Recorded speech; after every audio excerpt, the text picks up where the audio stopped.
నమస్తే, welcome to global roundup. అంతర్జాతీయ వార్తాంశాలని, పరిణామాల్ని భారతీయ దృక్కోణంలో విశ్లేషించే కార్యక్రమమే ఈ గ్లోబల్ రౌండప్. 210వ ఎపిసోడ్తో మేము సిద్ధంగా ఉన్నాం. ఈ ఎపిసోడ్ను ప్రారంభించే ముందు 209వ ఎపిసోడ్లో మా ప్రేక్షకుల నుంచి ఎలాంటి కామెంట్స్ వచ్చాయో కొన్నింటిని ఒకసారి బ్రీఫ్గా చూద్దాం.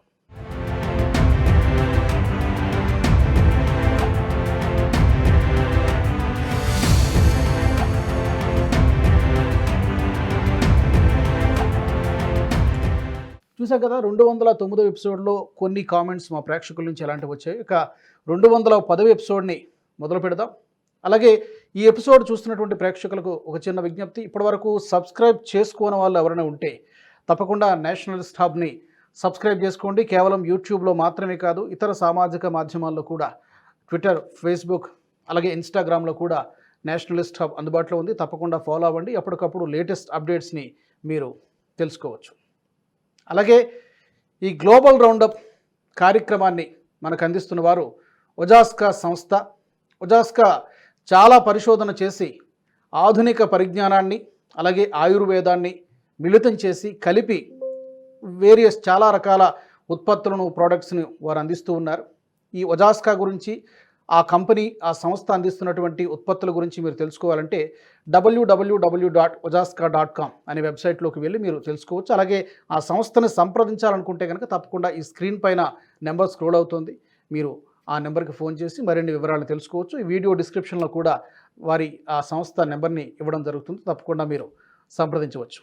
మరి ఏమాత్రం ఆలస్యం చేయకుండా ఈ వారం గ్లోబల్ రౌండప్ని 210వ ఎపిసోడ్ని మొదలుపెట్టేద్దాం. నాతో స్టూడియోలో ఈ వారం అందుబాటులో ఉన్నారు అంతర్జాతీయ వ్యవహారాల నిపుణులు, విశ్లేషకులు మామిడి గిరిధర్ గారు. గిరిధర్ గారు నమస్తే. నమస్తే రాజు గారు. నమస్తే. ఈ గత వారంలో చాలా హ్యాపెనింగ్స్ జరిగాయి సార్. చాలా హాట్ టాపిక్స్, ట్రెండింగ్ టాపిక్స్ జరిగాయి. అందులో ముందుగా మనం ఎప్పుడు ప్రతి వారం మీరు సాయి గారు మొదలుపెట్టినట్టుగా ఈ వారం కూడా ఒక పాజిటివ్ అంశంతో మొదలు పెడదాం. జయశంకర్ గారి మాస్కో పర్యటన 19వ తారీఖు నుంచి 21వ తారీఖు వరకు 3 రోజుల పర్యటన. ఈ పర్యటన ప్రాధాన్యత ఏంటి? ఎందుకంటే అమెరికా నుంచి మనకి బెదిరింపులు, టారిఫ్ల నేపథ్యంలో పర్యటన చాలా క్రూషియల్ అని చెప్తున్నారు. దీంతో పాటు మోదీ గారు 31ని వెళ్ళబోతున్నారు కాబట్టి దానికి అజెండా సెట్ చేయడానికి కూడా అక్కడికి వెళ్ళారని చెప్తున్నారు. ఏంటి సార్ ఈ సిగ్నిఫికెన్స్ ఏంటి? ఇటు మన ప్రభుత్వము చాలా కాలంగా మన దేశం పట్ల ఈ అమెరికా యొక్క టారిఫ్ విధానాలు ఏమన్నాయో దీన్ని కౌంటర్ చేయడానికి అని చెప్పి చాలా రోజులుగా మనం దాన్ని కౌంటర్ చేసే దిశగా చాలా ప్రయత్నాలు చేస్తున్నాం. మనం దాంట్లో భాగంగానే మనకు వాంగ్ ఈ మన దేశానికి రావడము, ఇన్ఫ్యాక్ట్ దాని గురించి ఈరోజు చర్చిద్దాము. అలాగే జయశంకర్ గారు అక్కడ వెళ్ళడము, అజిత్ దోవల్ గారు వెళ్ళారు రీసెంట్గా. ఇవన్నీ కూడా ఏంటంటే మనకు కీలకమైనటువంటి ట్రేడ్ పార్ట్నర్స్ ఎవరైతే ఉన్నారో వాళ్ళతో చర్చలు మొదలుపెట్టాం మనం. మరి అమెరికా మన మీద ఆంక్షలు ఎందుకు విధించింది? రష్యా నుంచి చమురు కొంటున్నాం కాబట్టి వాళ్ళు విధించారు. దీన్ని తట్టుకోవాలంటే ఏం చేయాలి మనం? అది రష్యాతో చర్చిస్తున్నాం మనం. ఎందుకంటే ఇప్పుడు మన లాభ నష్టాలు చూసుకోవాలి. వాళ్ళు మనకు ఇచ్చే ధరకు మనం వాళ్ళ దగ్గర కొనడం మానేసి ఎక్కువ ధరలో మనం అమెరికా దగ్గర కొనడం మొదలుపెట్టామంటే, రేపు అమెరికానో లేదా ఇరాకో, సౌదీ అరేబియా ఎక్కడో కొన్నామంటే దాన్ని అక్కడ మనం ఎంత నష్టపోతున్నామో దాన్ని ఇప్పుడు ట్రంప్ వేసిన టారిఫ్ వల్ల మనకు వచ్చే నష్టాన్ని రెండింటినీ మనం పోల్చి చూస్తే ఏది మనకు లాభసాటో చూసుకోవాల్సి వస్తుంది. కాబట్టి ఆ విషయంలో చర్చించడానికి జయశంకర్ గారు వెళ్ళారు. ఫర్ ఇన్స్టెన్స్ ఆల్రెడీ రష్యా $5 తగ్గిస్తామని చెప్పారు. వాళ్ళు $5 మేము కన్సెషన్ ఇస్తామని చెప్పారు. వాళ్ళ మీద రెస్ట్రిక్షన్ ఉంది. $60 కంటే ఎక్కువ ధరలో అమ్మడానికి వీల్లేదు. వాళ్ళు బయట ప్రస్తుతానికి $69-70 పర్ బ్యారెల్ అమ్ముడవుతోంది ప్రపంచ మార్కెట్లో. కానీ వాళ్ళ మీద క్యాప్ విధించారు. $60 అంటున్నారు. $60 ఇంకా 5 తగ్గిస్తామంటారు. అంటే $55కే వస్తుంది మనకి. $55 ఒక బ్యారెల్ వస్తుందంటే కనుక మనకు కనీసం అంటే మనం చూస్తే కనుక ఒక $15-20 మనకు ఆదా అవుతుంది అంటే ఒక్కొక్క బ్యారెల్లో ఇంటూ మిలియన్స్ ఆఫ్ బ్యారెల్స్. కాబట్టి మనకు చాలా ఆదాయం అవుతుంది. మరి దీనివల్ల మనకు అమెరికాకు మనం అమ్మలేకపోవడం లేదా అమ్మినందువల్ల మనకు వచ్చే నష్టము, దాన్ని మనం సబ్సిడైజ్ చేసుకోవాలంటే, ఆ టారిఫ్ని మనం అబ్జర్వ్ చేసుకోవాలంటే ఇప్పుడు 50% సుంకాలు విధించాడు ఆయన. 50% సుంకాలకు సంబంధించిన మనం ఇక్కడ మన ఏ ఇండస్ట్రీస్ దెబ్బతింటున్నాయో, మన టెక్స్టైల్ కావచ్చు, మన లెదర్ ఇండస్ట్రీ కావచ్చు, వాళ్లకు ఈ యొక్క రష్యా నుంచి మనకు కొంటున్న చమురు నుంచి మనకు ఆదాయమైనటువంటి ఏవైతే ఉన్నాయో, ధనం మనం ఏదైతే సేవ్ చేస్తున్నామో అది ఇక్కడ వీళ్ళకి సబ్సిడీగా ఇవ్వచ్చా, ఇచ్చిన తర్వాత నెట్ మనకు లాభం ఉందా లేదా నష్టం ఉందా, ఇవన్నీ కూడా మనం అంచనా వేసుకుంటాం. అది ఆల్రెడీ ప్రభుత్వం చేసి ఉంటుంది, మనకు బయట చెప్పరు. కానీ దీని దృష్ట్యా ఈరోజు రష్యాతో మాట్లాడుతున్నాం మనం. రష్యాతో మాట్లాడి, రష్యాలో ఇన్ఫ్యాక్ట్ ఆయన అక్కడ ఇండియా రష్యా బిజినెస్ ఫోరం దాంట్లో మాట్లాడడం కూడా జరిగింది. అలాగే మనకు ఆయన అజెండా కూడా చాలా క్లియర్గా ట్రేడ్, టారిఫ్స్, ఈ అంశాలకు సంబంధించి మనం మాట్లాడాం మనం. సో రష్యా ఏం చేసిందంటే వాళ్ళ వల్ల మనం నష్టపోతున్నాం కాబట్టి వాళ్ళు మనకు కొన్ని వెసులుబాట్లు కలిగించారు. బహుశా దీన్ని $5 నుంచి ఇంకేమైనా ఇంక్రీజ్ చేయబోతారో మనకు తెలియదు. రేపటి రోజు అనౌన్స్మెంట్ వస్తుంది అది ఒకటి. రెండవది వాళ్ళు ఏం చెప్తున్నారంటే, మీరు అమెరికాకి ఏమి అమ్మలేకపోతున్నారో, మీ అమ్మకాలు అమెరికా మిమ్మల్ని ఏదైతే రెస్ట్రిక్ట్ చేస్తోందో 50% సుంకాలు విధించిన తర్వాత మీరు అక్కడ పంపించలేరు, కాంపిటీషన్లో మీరు తట్టుకోలేరు. ఆ వస్తువులని మా దగ్గర పంపించండి, మేము అబ్జర్వ్ చేస్తామంటున్నారు వాళ్ళు. కాబట్టి అది చర్చించాలి. ఏ అంశాలు నిజంగా అంత వాళ్ళ దగ్గర కొనుగోలు శక్తి ఉందా, ఫస్ట్ మనం ఇంత టెక్స్టైల్స్ తర్వాత ఇంత మనం ఇతరతర ప్రోడక్ట్స్ పంపించామంటే అమెరికాలో అయితే వాళ్ళు చాలా కన్జ్యూమ్ చేస్తారు వాళ్ళు. మరి అటువంటి క్షమత వీళ్ళ దగ్గర ఉందా, ఎంత అబ్జర్వ్ అవుతుంది, ఇవన్నీ కూడా మనం ఒక విధమైనటువంటి అంచనా వేస్తున్నాం. 27వ తారీఖున ఈ టారిఫ్లకి మనకు వర్తిస్తాయి అడిషనల్ 25%. 25% ఆల్రెడీ స్టార్ట్ అయింది, మిగతా 25% అప్పటి నుంచి వస్తుంది. మరి అంత లోపల డొనాల్డ్ ట్రంప్ దాన్ని ఏమైనా మారుస్తారా లేదా మనకు తెలియదు. కాబట్టి ఒకవేళ మనకు మార్చరు, మన మీద ఈ అడిషనల్ 25% ఉంటుంది అని అనుకొని దాన్ని ఊహించుకొని దానికి ప్రత్యామ్నాయాలు చూసుకుంటున్నాం మనం. అందుకని జయశంకర్ గారి ట్రిప్ చాలా కీలకం. ఈ అంశాలన్నీ చర్చించాం. పైపెచ్చు మనకు అజిత్ దోవల్ గారు రీసెంట్గా వెళ్ళొచ్చారు మాస్కోకి. ఇప్పుడు జయశంకర్ గారు వెళ్ళారు, రెండోసారి వెళ్ళారు, ఒకే నెలలో అనుకుంటా. కరెక్ట్. అంటే 2-3 వారాల క్రితం అజిత్ దోవల్ గారు వెళ్ళారు, మళ్ళీ ఇప్పుడు ఈయన వెళ్తున్నారు. సో మనం చాలా విస్తృతంగా ఇవన్నీ కూడా మనం అంటే ఫోన్లో కూడా మాట్లాడి ఉండొచ్చు, కానీ వెళ్ళి అక్కడ మాట్లాడి రావడం అనేది చాలా కీలకంగా మనం కొన్ని సీక్రెట్గా చేస్తున్నాం మనం. ఫర్ ఇన్స్టెన్స్ మనకు రష్యా నుంచి ఇంకో అడిషనల్గా అదనంగా మనకి ఇంకా చాలా యుద్ధ సామాగ్రి రావాల్సింది ఉంది. S-400 ఇంకా 2 బ్యాటరీలు రావాలి, మనకి ఇంకా రాలేదు. S-400 మనకు చాలా పనిచేసింది మనకి ఆపరేషన్ సింధూర్. కాబట్టి దానికి సంబంధించిన ఏమైనా తీసుకొస్తామా, దానికి సంబంధించి చర్చలు ఎలా జరుగుతాయి. ఎందుకంటే ఇప్పుడు వ్లాడిమిర్ పుటిన్ మోదీ గారు కలవబోతున్నారు టెంజియాన్లో 31వ తారీఖు కలవబోతున్నారు. షీ జిన్పింగ్ మోదీ గారు కలుస్తారు, అలాగే వ్లాడిమిర్ పుటిన్ మోదీ గారు కలుస్తున్నారు. బహుశా వీళ్ళు ముగ్గురు మళ్ళీ ట్రైలేటర్ కూడా కలిసిన అవకాశాలు కూడా లేకపోలేదు అక్కడ. కాబట్టి ఆ నేపథ్యంలో మనం రష్యా నుంచి ఏమేమి ఆశిస్తున్నాము ఆ విషయాలు ఇప్పుడే చర్చిస్తే కనుక మోదీ గారు వ్లాడిమిర్ పుటిన్ కలిసినప్పుడు దాన్ని ఫైనలైజ్ చేయొచ్చు, దాన్ని అనౌన్స్ చేయొచ్చు. బహుశా వ్లాడిమిర్ పుటిన్ ఇంకా మేము చమురు ధరలు తగ్గిస్తామనడము, లేదా ఇంకేదైనా మీకు ఏదో చేస్తామనడం, అటువంటి అంశాలు ఉండొచ్చు.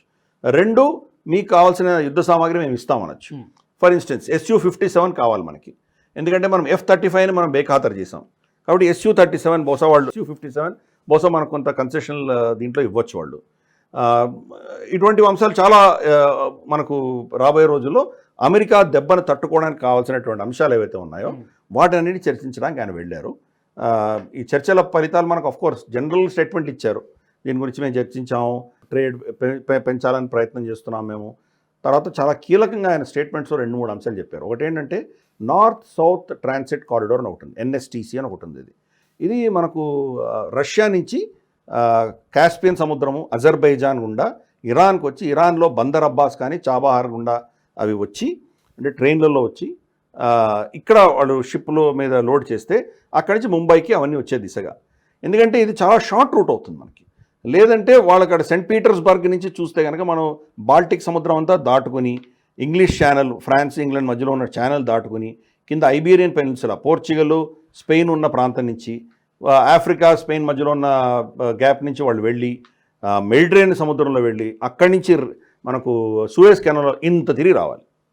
ఇది చాలా తొందరగా కనీసం అంటే ఒక 1000-1500 కిలోమీటర్లు సేవ్ చేయొచ్చు మనం, ఒక వారం రోజులు సేవ్ అవుతుంది మనకి. కాబట్టి ఆ దృష్ట్యా దాన్ని ముందు తీసుకెళ్లే ప్రయత్నం చేస్తున్నాం. ఇంకొక ప్రతిపాదన ఉందంటే వ్లాడివాస్టక్ టు చెన్నై, ఇది ఇంకొక ప్రతిపాదన ఉంది. వ్లాడివాస్టక్ జపాన్ దగ్గరగా ఉంటుంది అది. కాబట్టి అక్కడి నుంచి మనం బయలుదేరి అవన్నీ కూడాను మనకు సౌత్ చైనా సీ దగ్గర నుంచి తీసుకొని సింగపూర్ నుంచి మలక్కా స్ట్రైట్ నుంచి మనకు చెన్నై దాకా వచ్చే దిశగా ఇంకొక ప్లాన్ వేస్తున్నాం మనం. ఎందుకంటే వీళ్ళు విధించే ఆంక్షల వల్ల రేపటి రోజు హైసీ సముద్రంలో ఉన్నటువంటి రష్యా చమురు తీసుకొస్తున్నటువంటి షిప్లను వాళ్ళు అరెస్ట్ చేస్తే పరిస్థితి ఏమవుతుంది మనకు. కాబట్టి ప్రత్యామ్నాయాలు చూసుకుంటున్నాం. ఈ నార్త్ సౌత్ ట్రాన్సిట్ కారిడార్ కావచ్చు, లేదా వ్లాడివాస్టక్ చెన్నై కావచ్చు, ఈ ప్రత్యామ్నాయాలు కూడా అక్కడ చర్చ జరుగుతోంది. సో చాలా అంశాలు మనం చర్చిస్తున్నాం. డొనాల్డ్ ట్రంప్ చేస్తున్నటువంటి ఈ చర్యల వల్ల కలెక్టివ్గా మనం అందరం కలిసి ఏమైనా చేయొచ్చా, ఆ విషయాలు కూడా చర్చిస్తున్నాం మనం. సో ఈ టూర్ ఎలాంటి మెసేజ్ ఇస్తోంది, అమెరికా ఏ పర్స్పెక్టివ్లో చూస్తోంది ఈ టూర్ని? అమెరికా తప్పకుండా వాళ్ళు మన మీద ఇంత కఠినంగా టారిఫ్లన్నీ వేశారు కాబట్టి వాళ్ళు చేయగలిగింది ఇంకేమీ లేదు, ఆల్రెడీ బెదిరించేశారు. ఇప్పుడు 50% మీరు 100% తీసుకెళ్ళినా 150% తీసుకెళ్ళినా లాభం లేదు. ఒక్కసారి 50% వేసిన తర్వాత మనము ఆ అమెరికాలో ట్రేడ్ నుంచి బయటికి వెళ్ళిపోయాం. ఎందుకంటే మన ప్రోడక్ట్స్, మన టెక్స్టైల్స్ కానీ, మన లెదర్ కానీ ఇవన్నీ కూడాను అవుట్ ఆఫ్ బిజినెస్ వెళ్ళిపోతాయి, మనం కంపీట్ చేయలేం. కాబట్టి అటువంటి పరిస్థితులలో మీరు 50 నుంచి ఇందాక నేను చెప్పినట్టు 100 వెళ్ళినా కానీ పెద్ద ఏం డిఫరెన్స్ ఉంటుంది. కాబట్టి ఈరోజు అమెరికా మనల్ని ఏమి చేయలేనటువంటి పరిస్థితి, చేయాల్సిన డ్యామేజ్ అయిపోయింది. ఇంకా ఏమైనా చేస్తే కూర్చో దాన్ని తగ్గించాలి, మనం మళ్ళీ ఏదో ఫ్రెండ్షిప్ చేసుకునే దిశగా వాళ్ళు ప్రయత్నం చేయాలి. 25 ఆగస్టు వాళ్ళ డెలిగేషన్ రావాల్సి ఉంది, ట్రేడ్ చర్చలకు రావాల్సింది, వాళ్ళు క్యాన్సిల్ చేసుకున్నారు. కాబట్టి వాళ్ళ ధోరణి అంతా ఏంటంటే భారతదేశాంతో మనం ఇప్పుడు ఎంత పట్టించుకోక్కర్లేదు, భారతదేశం వాళ్ళే దాసోమంటూ మన దగ్గరకు వస్తారు అన్నటువంటి వైఖరిలో, ఆలోచన ధోరణిలో ఉన్నారు వాళ్ళు. కాకపోతే ఇది మనల్ని ఒక పావుగా వాడుకుంటున్నారు. వ్లాడిమిర్ పుటిన్ తోటి చర్చలకు కావచ్చు, లేదా షీ జిన్పింగ్ మీద ఒత్తిడికి కావచ్చు, ఈ రెండింటికి కూడాను భారతదేశాన్ని పావుగా వాడుకుంటున్నారు వాళ్ళు.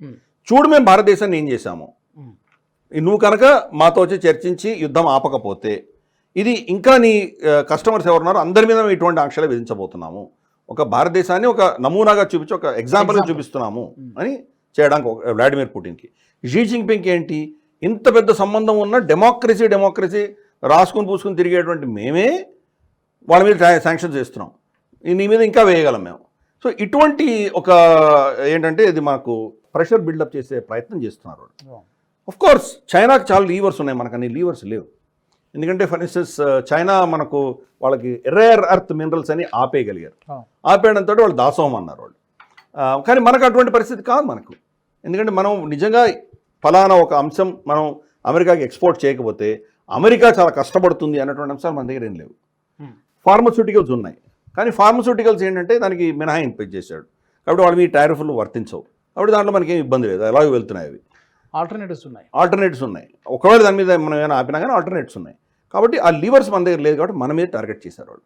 సో చూద్దాం, రాబోయే వారం రోజుల లోపల మనకి ఏదో తేలుతుంది. ఇది బహుశా ఇలాగే ప్రెషర్ బిల్డప్ చేసి ఇలా కంటిన్యూ చేద్దాము అని కనుక డొనాల్డ్ ట్రంప్ అనుకున్నాడంటే మనం ఈ ఆప్షన్స్ అన్ని పెట్టుకుంటున్నాం. చైనాతో చర్చిస్తున్నాము, మన రష్యాతో చర్చిస్తున్నాము, ఇతరత మనకు రీసెంట్గా వారం క్రితం మనకు ఒమాన్ తోటి మనకు ఫ్రీ ట్రేడ్ అగ్రిమెంట్ ఫైనలైజ్ చేసుకున్నాము. యూరోపియన్ యూనియన్తో ఫ్రీ ట్రేడ్ అగ్రిమెంట్ చర్చలు బాగా సీరియస్గా ఉన్నాయి. బహుశా అవి కూడా వచ్చే నెలన్నర లోపల అది కూడా అనౌన్స్ చేసేటువంటి అవకాశాలు ఉన్నాయి. యూకే తోటి ఆల్రెడీ అనౌన్స్ చేసాం మనం. 12 దేశాలతో మనకి ఎఫ్టీఏలు ఉన్నాయి ప్రస్తుతానికి. అలాగే ఆఫ్రికాతోటి మనం చాలా చేస్తున్నాం. మోదీ గారు వస్తున్నప్పుడు 2 దేశాలకు వెళ్ళొచ్చారు ఆయన. కాబట్టి ఇవన్నీ కూడాను ఒక విధమైనటువంటి స్ట్రాటజీ పెట్టుకుంటున్నాం మనం. రేపు నిజంగానే 50% మన మీద సుంకాలు విధించేటువంటి పరిస్థితి వస్తే అమెరికన్ మార్కెట్లో మనకి ఏ దెబ్బలు తగులుతాయో దాన్ని తగ్గించే దిశగా మనం ప్రయత్నాలు చేస్తున్నాము. అందుకనే జయశంకర్ గారి ఈ యొక్క పర్యటన అనేది చాలా కీలకమైంది. మనకు బయట చెప్పేటువంటి విషయాలు చాలా ఉంటాయి, కొన్ని ఉన్నాయి, కానీ బయట చెప్పనటువంటి విషయాలు చాలా ఉంటాయి. ఇవన్నీ కూడా ఏంటంటే ఈ సమస్యను ఎలా పరిష్కారం తీసుకురావాలి, ఎలా కౌంటర్ చేయాలి, కలెక్టివ్గా ఏం చేయగలం అన్నది చర్చిస్తున్నాం. 2 చైనా దీన్ని అడ్వాంటేజ్ తీసుకొని మన మీద మళ్ళీ ఏదైనా మనల్ని ఇబ్బంది పెట్టేటువంటి పరిస్థితులు వస్తాయేమో, అందుకని రష్యా నుంచి కూడా అక్కడి నుంచి ఒత్తిడి వచ్చే దిశగా మనం ప్రయత్నం చేస్తున్నాం. సో ఇవన్నీ కూడా ఏంటంటే వెనకాల జరుగుతున్నటువంటి ఒక చెస్ గేమ్ నడుస్తుంది. దాని భాగంగానే జయశంకర్ గారి ట్రిప్ అనేది చాలా కీలకం. ఇక రెండో అంశాన్ని చూద్దాం సార్. ఈ వారంలో జరిగినటువంటి మరొక చాలా కీలకమైనటువంటిది, ఎందుకంటే 3 సంవత్సరాల తర్వాత చైనా ఫారెన్ మినిస్టర్ ఇక్కడికి రావడము, 2 రోజులు విజిట్ అయినా కూడా అజిత్ దోవల్ గారిని కలిశారు, జయశంకర్ని కలిశారు, ప్రధానమంత్రి మోదీ గారిని కలిశారు. సో చాలా కీలకమైనటువంటి అంశాలు చర్చకు వచ్చాయి.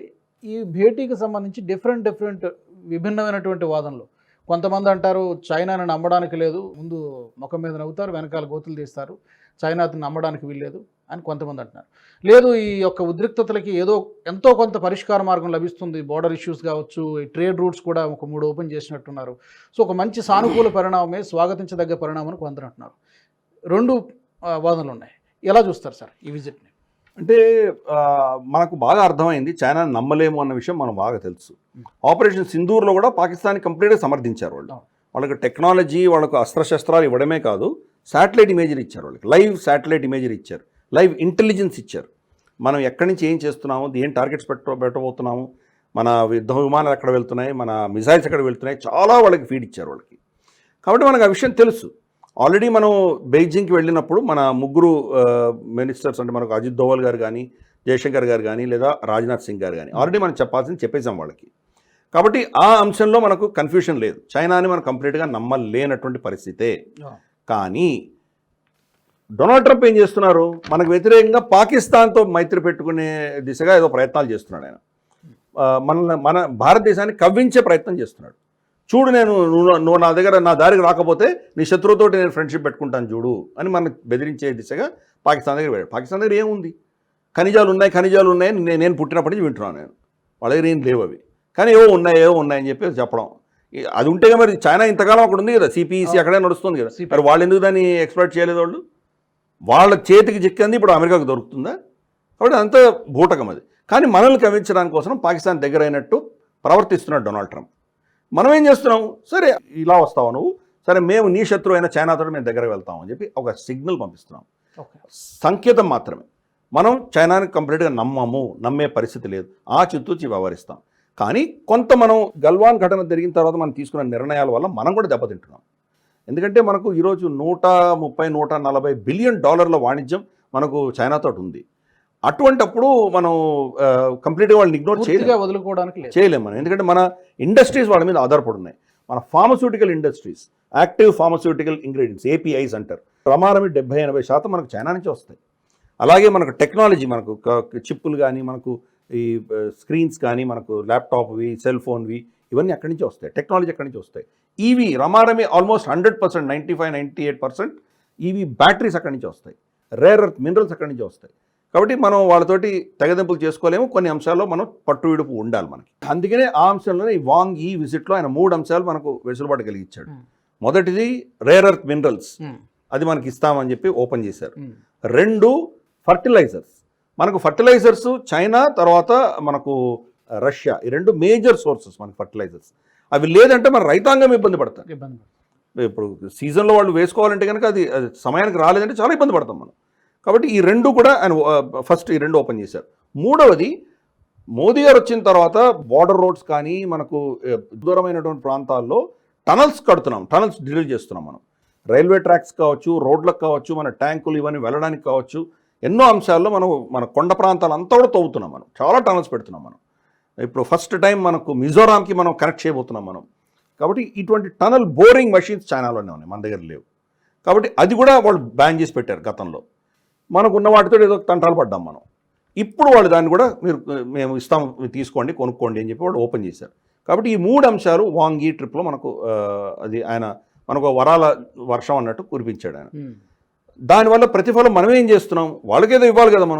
మనం ఏం చేసామంటే వాళ్ళకు వీసాలు ఇవ్వడం మొదలుపెట్టాము. వాళ్ళ బిజినెస్ మ్యాన్కి ఇంతవరకు ఆపేసాం మనం, అది ఇవ్వడం మొదలుపెట్టాము. టూరిస్ట్ వీసాలు ఇస్తామంటున్నాము. కీలకమైందంటే వాళ్ళ ఇన్వెస్ట్మెంట్స్ని భారతదేశంలో మనం స్వాగతిస్తున్నాము. కానీ ఇన్వెస్ట్మెంట్స్ని కొన్ని రంగాల్లోనే మనం పరిమితిస్తాము, కొన్నిట్లో మనం వాళ్ళ ఇన్వెస్ట్మెంట్ యాక్సెప్ట్ చేయం. దానికి కారణాలు ఉన్నాయి. ఎందుకంటే స్ట్రాటజిక్ మనకు ఉన్నటువంటి కమ్యూనికేషన్స్, మన టెలికమ్యూనికేషన్స్, రేపు ఎయిర్టెల్ని కొనేసుకున్నాడంటే మన పరిస్థితి ఏంటి, రేపు జియో కొనేసుకున్నాడంటే మన పరిస్థితి ఏంటి. కాబట్టి మన కీలకమైనటువంటి కమ్యూనికేషన్ దేని ఆధారంగా మనల్ని వాళ్ళు కంట్రోల్ చేయగలరో అటువంటి అంశాల్లో వాళ్ళని మనం పర్మిట్ చేయం. కానీ కొన్ని అంశాల్లో వాళ్ళని ఇన్వెస్ట్మెంట్ అలౌ చేస్తాం. మరి రష్యా నుంచి, జర్మనీ నుంచి, మనకు జపాన్ నుంచి, అమెరికా నుంచి ఇన్వెస్ట్మెంట్లు ఈ దేశంలో ఉండగలిగింది, చైనా నుంచి ఉంటే తప్పేంటి? ఇన్ఫ్యాక్ట్ చైనాలో నుంచి ఇన్వెస్ట్మెంట్ రావడం వల్ల మనకు చాలా మేలు ఏం జరుగుతుందంటే, ఈరోజు మనకు $100 బిలియన్ ట్రేడ్ డెఫిసిట్ ఉంది వాళ్ళతోటి. మనం $130 బిలియన్ వాణిజ్యం వాళ్ళతో చేస్తున్న దాంట్లో $100 బిలియన్ వాళ్ళ దగ్గర కొనుక్కుంటున్నాం మనం. 120-115 బిలియన్ వాళ్ళ దగ్గర కొనుక్కుంటున్నాం. మనం వాళ్ళకి $15 బిలియన్ ఇస్తున్నాం మనం. సో రమారమి $100 బిలియన్ మనమే వాళ్ళకు రుణపడుతున్నాం మనం. సంవత్సరంలో మ్యాక్సిమం వాళ్ళు మనకంటే వాళ్ళకి ఎక్కువ అమ్ముతున్నారు మనకి, మనం వాళ్ళ దగ్గర చాలా తక్కువ వాళ్ళకి అమ్ముతున్నాం మనం. సో ఈ సిచ్యువేషన్ రెక్టిఫై చేయాలంటే వాళ్ళు మన దేశంలో ఇన్వెస్ట్మెంట్స్ చేస్తే ఆ ఇన్వెస్ట్మెంట్స్ ఒక సెక్యూరిటీ ఉండిపోతుంది మన దగ్గర. రేపు మన మీద ఏదైనా వాళ్ళు పిచ్చి వేషాలు వేసి, చైనా రేపటి రోజు మన యుద్ధంలో వచ్చో లేకపోతే మన దగ్గర ఇంకేదైనా వాళ్ళు చేసి ఏమైనా చర్యలు చేస్తే ఈ ఇన్వెస్ట్మెంట్స్ని మనం జాతీయం చేయొచ్చు. ఓకే, దానివల్ల మనకు ఆ ట్రేడ్ ఇంబ్యాలెన్స్ ఏది ఉందో దాన్ని కొంత క్వశ్చన్ చేయొచ్చు మనం. కాబట్టి పారదర్శకంగా ఇది చేయాలి. మనకు ఆల్రెడీ మన ఎకనామిక్ అడ్వైజరీ బోర్డు కూడా సజెస్ట్ చేసింది భారత ప్రభుత్వానికి చేయండి అని. సెంటిమెంటల్ ఇష్యూ మనం చేసామంటే ఇమ్మీడియట్గా మనకు ఈరోజు కూడా దీంట్లో కూడా కామెంట్స్లో కూడా చూడొచ్చు మనం, చైనా నమ్మకూడదు, ఎందుకు అలౌ చేస్తున్నారు, ఇవన్నీ కామెంట్స్ వస్తాయి. కానీ మరి ఒక పెద్ద దేశభక్తుడైనటువంటి జాతీయవాది అయినటువంటి మోదీ గారు అలౌ చేస్తున్నారు, దాని వెనకాల తప్పకుండా స్ట్రాటజీ ఉంటుంది. అందుకని ఇది స్ట్రాటజీ ఏంటంటే మనకున్న ట్రేడ్ డెఫిసిట్ని కొంత బ్రిడ్జ్ చేయడానికి వాళ్ళ దగ్గర ఇన్వెస్ట్మెంట్స్ తీసుకుంటాం మనం. ఇది కూడా మనం వాళ్ళకి పర్మిట్ చేస్తున్నాం. కాబట్టి ఇచ్చిపుచ్చుకోవడంలో ఇవి కొన్ని మనం ఇస్తున్నాం, కొన్ని వాళ్ళ దగ్గర తీసుకుంటున్నాం. కానీ ఇందాక నేను చెప్పినట్టు టిక్ టాక్ ఇంకా ఇప్పుడు కూడా బ్యానే ఉంది. దాని మీద రకరకాల వార్తలు కథనాలు ప్రసారం అవుతున్నాయి, కానీ దాని మీద ఇంకేలా ఏమీ లేదు. భారత ప్రభుత్వం చాలా స్పష్టంగా చెప్పింది, ఆ బ్యాన్స్ ఏమి ఎత్తట్లేదు. వాళ్ళ ఏవైతే యాప్స్ మనం బ్యాన్ చేసామో ఏది కూడా మనం రివైవ్ చేయట్లేదు, రైట్? ఎందుకంటే వాళ్ళు బ్యాక్ ఎండ్ నుంచి డేటా తీసేసుకుంటున్నారు. కాబట్టి మనం బ్యాన్ అలాగే ఉంచుతాం దాన్ని. బ్యాన్లో ఉన్నాయి, అవన్నీ ఏమి మారలేదు అవి. రెండు, మనం సరిహద్దుల్లో మనం చేయాల్సింది చేస్తున్నాం. మనం ఆపట్లేదు. మన రోడ్ బిల్డింగ్ కానీ మన డిప్లాయ్మెంట్స్ కానీ ఇవి ఏవి తగ్గించట్లేదు. కాబట్టి ఒక సైడ్ మనం చేతిలో అస్త్రం పెట్టుకుంటున్నాము, రెండవ సైడ్ చర్చలు చేస్తున్నాం మనం చైనాతో చేస్తున్నటువంటి ఈ విషయాలు. కాబట్టి వాంగ్ ఈ విజిట్ ఆ దృష్టిలో చూడాలి. కానీ వాంగ్ ఏం చేశారు? మనకు జనరల్గా భారతదేశం ఏంటంటే, భారతదేశానికి వస్తున్నప్పుడో లేదా భారతదేశం నుంచి వెళ్ళిపోతున్నప్పుడో పాకిస్తాన్కి వెళ్తే మనం ఒప్పుకోవట్లేదు. ఇద్దరిని కలిపి మీరు చూడడానికి వీల్లేదు అని చెప్తున్నాం మనం. గతంలో బిల్ క్లింటన్ ఆయన ఇక్కడికి భారతదేశానికి వచ్చినప్పుడు రాష్ట్రపతిగా ఇక్కడి నుంచి కొన్ని 3-4 గంటలు పాకిస్తాన్కి వెళ్ళి ఆయన వెళ్ళిపోయాడు. ఈ హైఫనేషన్, భారతదేశాన్ని పాకిస్తాన్ని ఒకటే తాటి మీద చూడడం అనేది మనం రిజెక్ట్ చేస్తున్నాం. మొహమ్మద్ బిన్ సల్మాన్ కూడా మన గతంలో వచ్చినప్పుడు ఆయన ఇక్కడి నుంచి పాకిస్తాన్కి వెళ్ళి వెళ్దాం అనుకున్నాడు ఆయన. మనం దాన్ని ససేమిరా అన్నాం. దాంతో ఏమైందంటే ఆయన భారతదేశానికి వచ్చి భారతదేశానికి మళ్ళీ సౌదీ అరేబియాకి వెళ్ళి ఒక 2 గంటలు ఏదో కూల్ డ్రింక్ దాగి మళ్ళీ ఆయన పాకిస్తాన్కి వెళ్ళాడు. ఆయన ఇప్పుడే డైరెక్ట్గా పాకిస్తాన్కి వెళ్ళలేదు. ఇప్పుడు కూడా మనం చెప్పింది అందువల్ల వాంగ్ ఏం చేశారంటే ఇక్కడ నుంచి ఆఫ్ఘనిస్తాన్ వెళ్ళాడు ఆయన. అక్కడ కొన్ని చర్చలు జరిగినాయి, ట్రైపార్టిగా చర్చలు పెట్టారు. ఆఫ్ఘనిస్తాన్ తాలిబాను, తర్వాత పాకిస్తాన్ ఫారెన్ మినిస్టర్ ఇషాక్ దర్, తన వాంగి ముగ్గురు కలిసి కాబూల్లో చర్చించారు. అక్కడి నుంచి ఆయన వెళ్ళాడు. సో టెక్నికల్గా మన దేశం నుంచి డైరెక్ట్గా పాకిస్తాన్ వెళ్ళలేదు, ఆఫ్ఘనిస్తాన్ వెళ్ళాడు. మనకు కాస్త రెస్పెక్ట్ ఇచ్చినట్టు ఇచ్చాడు ఆయన. సో ఇవి ఈ జియో స్ట్రాటజిక్గా మనం చూడవలసింది. కీలకంగా దీంట్లో ఏం చేశారంటే, వాళ్ళు చైనీస్ భాషలో రిలీజ్ చేసినటువంటి స్టేట్మెంట్స్ ఏవైతే ఉన్నాయో, అంటే మనకు ఏం చర్చలు జరిగాయి అన్న విషయంలో వాళ్ళు చెప్పిన దాంట్లో వాళ్ళు ఏం చెప్పారంటే, వన్ చైనా పాలసీని జయశంకర్ గారు ఒప్పుకున్నారు అని చెప్పి దాంట్లో రాసుకున్నారు. వన్ చైనా పాలసీ అని చైనాకు ఒకటి ఉంది. అంటే దీంట్లో ఇంకా మిగతా దేన్ని రికగ్నైజ్ చేయం. ఫర్ ఇన్స్టెన్స్ టైవాన్ని మనం రికగ్నైజ్ చేయము. టైవాన్ చైనాలో అభిన్న భాగం కిందే రికగ్నైజ్ చేయడం, ఇది వన్ చైనా పాలసీ. అలాగే హాంకాంగ్ కానీ, మకావు కానీ, టిబెట్ కానీ వీటి అంశాలు ప్రస్తావించం. ఇవన్నీ చైనా సార్వభౌమత్వం దాని మీద ఉన్నది, వాళ్ళ అధికారం, దాని మీద జోక్యం చేసుకోము అన్నది one China policy. In fact America కూడా అదే ఫాలో అవుతుంది అని చెప్పేసి చెప్పడం, మనం కూడా అదే ఫాలో అవుతుందని చెప్పడం. కానీ మనం ఏం చేసామంటే క్రమేపీ మా వన్ చైనా పాలసీ గురించి మాట్లాడడం మానేసాం. గతంలో మన స్టేట్మెంట్స్ వన్ చైనా పాలసీ ఉండేది, తీసేసాం. మోదీ గారు వచ్చిన తర్వాత దాన్ని తీసేసాం. కాకపోతే వన్ చైనా పాలసీ వ్యతిరేకం అని కూడా చెప్పట్లేదు, మనం డిప్లొమాటిక్గా ఆన్సర్ ఇస్తున్నాం. ఇప్పుడు ఏమైంది, ఆ స్టేట్మెంట్ ఇచ్చేసరికి మన హ్యాండ్అవుట్లు ఏం చెప్పామంటే, టైవాన్ తోటి మాకు సంబంధాలు ఉన్నాయి, టైవాన్ తోటి మేము వాణిజ్యపరమైన, సాంస్కృతికపరమైన, ఇతరత్ర అంశాలలో మాకు వాళ్ళకు చాలా సంబంధాలు ఉన్నాయి. మీరు కూడా అదే సంబంధాలు పెట్టుకున్నారు కదా అని చైనాని ఎత్తిపొడిచాం మనం. మేమే కాదు, మీకు కూడా ఇటువంటి సంబంధాలు వాళ్ళతో ఉన్నాయి, మీరు కూడా విపరీతంగా వాణిజ్యం చేస్తున్నారు వాళ్ళతోటి, సాంస్కృతికపరమైనటువంటి రిలేషన్షిప్ మీకు కూడా ఉన్నాయి, కాబట్టి మేము అదే చేస్తున్నామని చెప్పాం. అంటే మీ వన్ చైనా పాలసీని తిరస్కరిస్తున్నామని చెప్పలేదు, లేదా మీ వన్ చైనా పాలసీని యాక్సెప్ట్ చేస్తున్నామని కూడా చెప్పలేదు. న్యూట్రల్గా ఉన్నాం, అంతే. న్యూట్రల్గా ఉన్నాం, వాళ్ళ హిపోక్రసీని ఎక్స్పోజ్ చేసాం. మీరేం చేస్తున్నారు, మేము అదే చేస్తున్నాం అన్నాం. అది కర్ర విరగకుండా పాము చావకుండా ఒక స్టేట్మెంట్ ఇచ్చాం. సో ఇది అక్కడ జరిగినటువంటి మన డిప్లొమాటిక్ ఇష్యూస్. కానీ వాంగి అక్కడికి కాబూల్కి వెళ్ళి తాలిబాన్కి తర్వాత పాకిస్తాన్ మధ్యలో ఉన్న ఘర్షణని ఏదో సమస్యకు పరిష్కారం ఇచ్చే దిశగా ప్రయత్నం చేశాడు ఆయన. టీటీపీని వాళ్ళు శరణిస్తున్నారని, ఆఫ్ఘనిస్తాన్ నుంచే టీటీపీ వచ్చి పేటర్ అయిపోతుందని పాకిస్తాన్ కంప్లైంట్ చేస్తున్నారు. కాబట్టి వాళ్ళు ఇద్దరిని ఒక దగ్గర కూర్చోబెట్టి ఆ ప్రయత్నం చేశారు. ఆ ప్రయత్నంలో సఫలం అయింది. దాంట్లో ఎంత వాళ్ళు దాన్ని నిజంగా టీటీపీని అటాక్స్ అవ్వకుండా ఎంత ఆపగలిగారు అనేది రాబోయే రోజుల్లో చూస్తాం మనం. టీటీపీ మళ్ళీ అటాక్స్ చేస్తుందంటే కనుక వీళ్ళ ప్రభావం ఏం లేదు అక్కడ అని అర్థమైపోతుంది మనకి. చూద్దాం అది ఎంతవరకు ఏ మేరకు అయిందో చూద్దాం మనం. అక్కడి నుంచి పాకిస్తాన్కి వెళ్ళాడు ఆయన. పాకిస్తాన్ యాజ్ యూజువల్ మళ్ళీ వీళ్ళ పాత రట్ట అంతా మనం చూసాం మనం. కానీ ఒక కీలకమైన దాంట్లో ఏంటంటే కనుక సిపిఈసిలో ఇన్వెస్ట్మెంట్స్ ఏవైతే ఉన్నాయో దానికి సంబంధించి మేము తగ్గైతే లేదు అని చెప్తున్నారు. మళ్ళీ కొత్తగా పెట్టుబడులు అడుగుతున్నారు వాళ్ళు. చైనా మాత్రం పెట్టే పరిస్థితి లేదు, చేస్తాం కూస్తామంటున్నారు, నేను చెప్పట్లేదు. కానీ కీలకంగా ఏంటంటే ప్రైవేట్ పవర్ పర్చేసింగ్ కంపెనీలు ఉన్నాయో, చైనా నుంచి వచ్చి అక్కడ కంపెనీలు పవర్ ప్రాజెక్ట్స్ పెట్టినటువంటి కంపెనీలు ఎవరైతే ఉన్నాయో వాళ్ళ బకాయిలని వాళ్ళు పాకిస్తాన్ ఏదైతే కట్టాలో దాన్ని పోస్ట్ పోన్ చేయడానికో దాన్ని తగ్గించడానికో సిద్ధంగా లేరు. అంతేకాదు దాని మీద ఇంట్రెస్ట్ ఏదైతే పెరిగిందో ఆ ఇంట్రెస్ట్ కూడా తగ్గించడానికి వాళ్ళు ఒప్పుకోలేదు. కాబట్టి వాంగి పాకిస్తాన్కి వెళ్ళినా పాకిస్తాన్ పెద్ద లాభం లేదు అని చెప్తున్నాను. సరే, భారతదేశానికి వ్యతిరేకంగా వాళ్ళు ఏమో మాట్లాడుకొని ఉండొచ్చు. బహుశా క్లోజ్ రూమ్లో నువ్వు ఎందుకు HQ9ని నువ్వు ఎందుకు ఆపలేకపోయావు, మరి JF-17, JF-10C ఇవన్నీ భారతదేశం ధ్వంసం చేస్తుంటే నువ్వు ఎందుకు ఏం చేయలేకపోయావు అని ఇటువంటి అంశాలు లోపల రూమ్లో తిట్టుండొచ్చు వాళ్ళని. అవన్నీ మనకు తెలియదు బయట. కానీ అల్టిమేట్గా పాకిస్తాన్కి ఏమి దానివల్ల ఏమి లాభం లేదు, ఫైనాన్షియల్లీ ఏం లాభం లేదు. సో వాంగ్ ఈ విజిట్ అనేది ఆ దృష్ట్యా చూడాలి. అంటే ఆచితూచి అడుగులు వాళ్ళు ముందుకు వేస్తున్నారు, మనం కూడా అదే పద్ధతిలో చేస్తున్నాం. ఇప్పుడు SCO సమ్మిట్లో, షాంఘై కోఆపరేషన్ ఆర్గనైజేషన్ సమ్మిట్లో మోదీ గారు షీ జిన్పింగ్ కలిసినప్పుడు ఏం అనౌన్స్ చేస్తారు, ఆ దృష్ట్యా కొన్ని చర్చలు జరిగినాయి. ఇప్పుడే ముందస్తుగానే అనౌన్స్ చేస్తే దానివల్ల లాభం లేదు కదా. కాబట్టి బహుశా అప్పుడు కొన్ని అనౌన్స్మెంట్స్ వస్తాయని నేను అనుకుంటున్నాను. దానికి ముందస్తుగా ఈ ప్రిపరేషన్ అంతా జరిగింది. మన జయశంకర్ గారు బెయిజింగ్ వెళ్ళి రావడము, రాజ్నాథ్ సింగ్ గారు వెళ్ళి రావడము, దోవల్ గారు వెళ్ళి రావడము, తర్వాత వాంగి ఇక్కడ రావడము, ఇవన్నీ కూడా ఆ దృష్టిలో చూడాలి. సో ఏదో అనౌన్స్మెంట్స్ అనేది మనకు మోదీ గారు అక్కడ షీ జిన్పింగ్ కలిసిన తర్వాత అనౌన్స్మెంట్స్ తప్పకుండా వస్తాయి. ఓకే, మరొక అంశాన్ని చూద్దాం సార్. డొనాల్డ్ ట్రంప్ ఈ మధ్యకాలంలోకి వ్యతిరేకంగా మాట్లాడిన వారందరినీ కూడా టార్గెట్ చేస్తున్నట్టుగా కనిపిస్తోంది. రీసెంట్ ఎగ్జాంపుల్ జాన్ బోల్టన్, అంటే ఫార్మర్ నేషనల్ సెక్యూరిటీ అడ్వైజర్, అతని ఇంటిపైన FBI రేడ్ చేసినట్టుంది. ఈ ఉదంతా అదే కోణంలో చూడాలా? అందరినీ టార్గెట్ చేస్తున్నాడా? తనకి ఎవరైతే వ్యతిరేకంగా మాట్లాడుతారో, మనం లాస్ట్ వీక్ అనుకుంటా అంతకుముందు వరకు మాట్లాడుకున్నాం, తనకి జాబ్స్ విషయంలో ఆ హెడ్ని శాక్ చేశాడు. సో దీన్ని దానికి ఏమైనా కనెక్ట్ చేయొచ్చు? కరెక్ట్, రెండు మనం ఒకటే యాంగిల్లో చూడాలి. డొనాల్డ్ ట్రంప్ చెప్తున్నటువంటి నేరేటివ్, ఆయన ఏదైతే ప్రజలు చెప్పాలనుకుంటున్నాడో, ఆయన ఏది నమ్ముతున్నాడో అందరూ నమ్మాలి అని ప్రయత్నం చేస్తున్నాడు. దానికి భిన్నంగా ఎవరైనా ప్రవర్తిస్తే వాళ్ళందరి మీద కూడాను ఏదో చర్యలు చేస్తున్నాడు ఆయన. కష్ పటేల్ వాళ్ళ FBI డైరెక్టర్ ఎవరైతే ఉన్నారో ఆయన, వాళ్ళ దేశంలో అంతర్గతమైన ఇష్యూస్ చాలా ఉన్నాయి. గన్ కల్చర్ ఉంది, అక్కడ చాలా టెర్రరిస్ట్ ఆర్గనైజేషన్స్ ఉన్నాయి, అక్కడ పనిచేస్తున్నాయి, స్లీపర్ సెల్స్గా ఉన్నారు. అలాగే వీళ్ళ ఇంట్రెస్ట్ ప్రపంచవ్యాప్తంగా ఉన్న వాటి మీద కూడా టార్గెట్స్ చేసేటువంటి వ్యక్తులు ఉన్నారు. దాని మీద ఫోకస్ పెట్టకుండా డొనాల్డ్ ట్రంప్ వ్యతిరేకంగా ఉన్న వ్యక్తులను మాత్రమే అతను ఫోకస్ ఎక్కువ పెడుతున్నట్టు మనకు కనిపిస్తుంది. ఇన్ఫ్యాక్ట్ అతను కాష్ పటేల్ ఈవెన్ కంగ్రెషనల్ హియరింగ్లో కూడా అతను చాలా స్పష్టంగా చెప్పాడు, వీఆర్ కమింగ్ ఆఫ్టర్ యూ అని చెప్పాడు.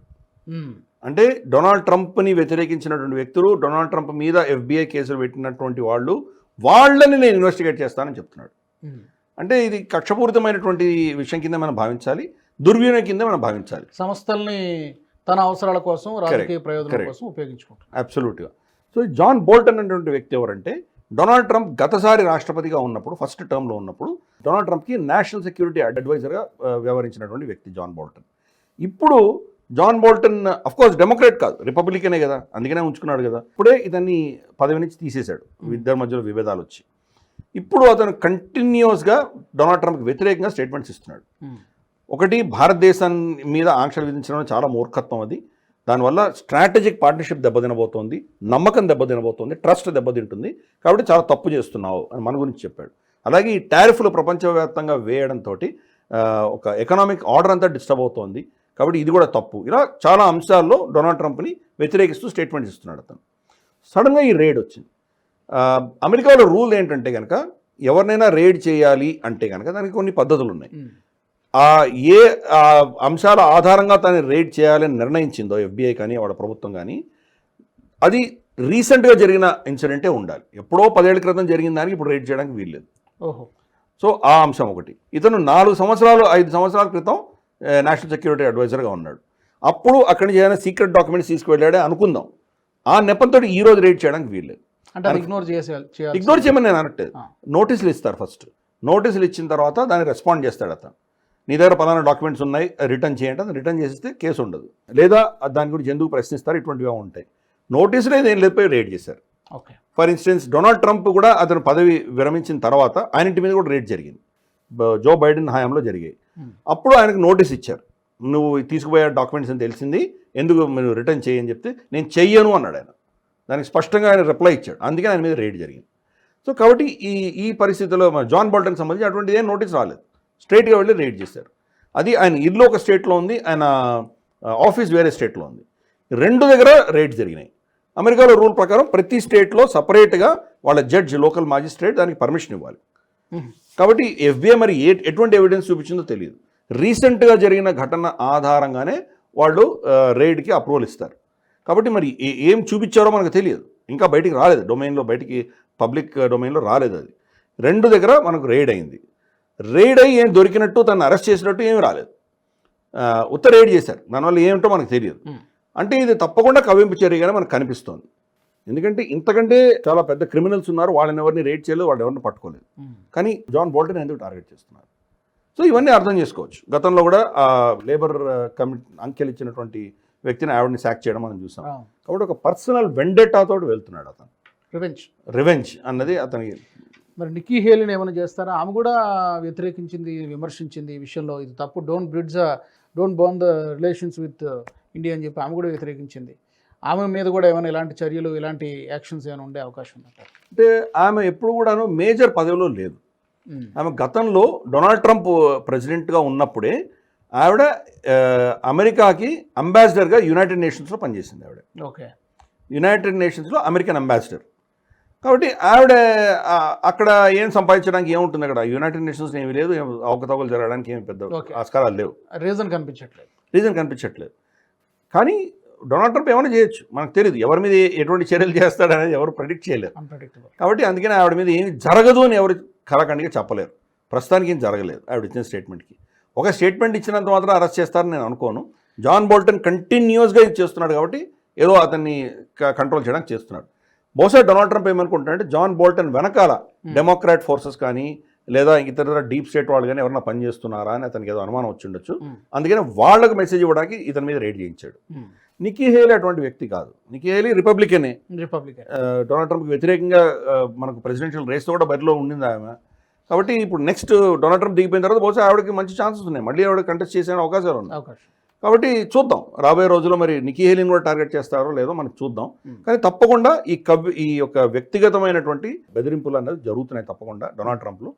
వాళ్ళు మన డెమోక్రసీ చాలా క్షీణించిందని, మనకు నిరంకుశ ప్రభుత్వం ఉందని మనకు లెక్చర్లు ఇస్తారు వాళ్ళు. అదే ఎఫ్బిఐ తనని రేట్ చేసినప్పుడు మొత్తం గొగ్గోలు పెట్టి అరిచాడు. చూడు ఎఫ్బిఐ ఎంత దుర్వినియోగం చేస్తున్నాడో, జో బైడెన్ నాకు వ్యతిరేకంగా ఇది చేస్తున్నాడు అరిచినటువంటి వ్యక్తి ఈరోజు అదే ఎఫ్బిఐని మళ్ళీ ఆయన ఆపోనెంట్స్గా వాడుకుంటున్నాడు. అతను మనకు లెక్చర్ ఇస్తారు వాళ్ళు. అందుకని వాళ్ళ హిపోక్రసీగా అంతు లేదు. అది ఎనివే మనం ఒక స్పెషల్ సెక్షనే పెట్టుకున్నాం. బట్ అటువంటి సమస్య, అటువంటి విషయం కింద మనం దీన్ని పరిగణించాలి.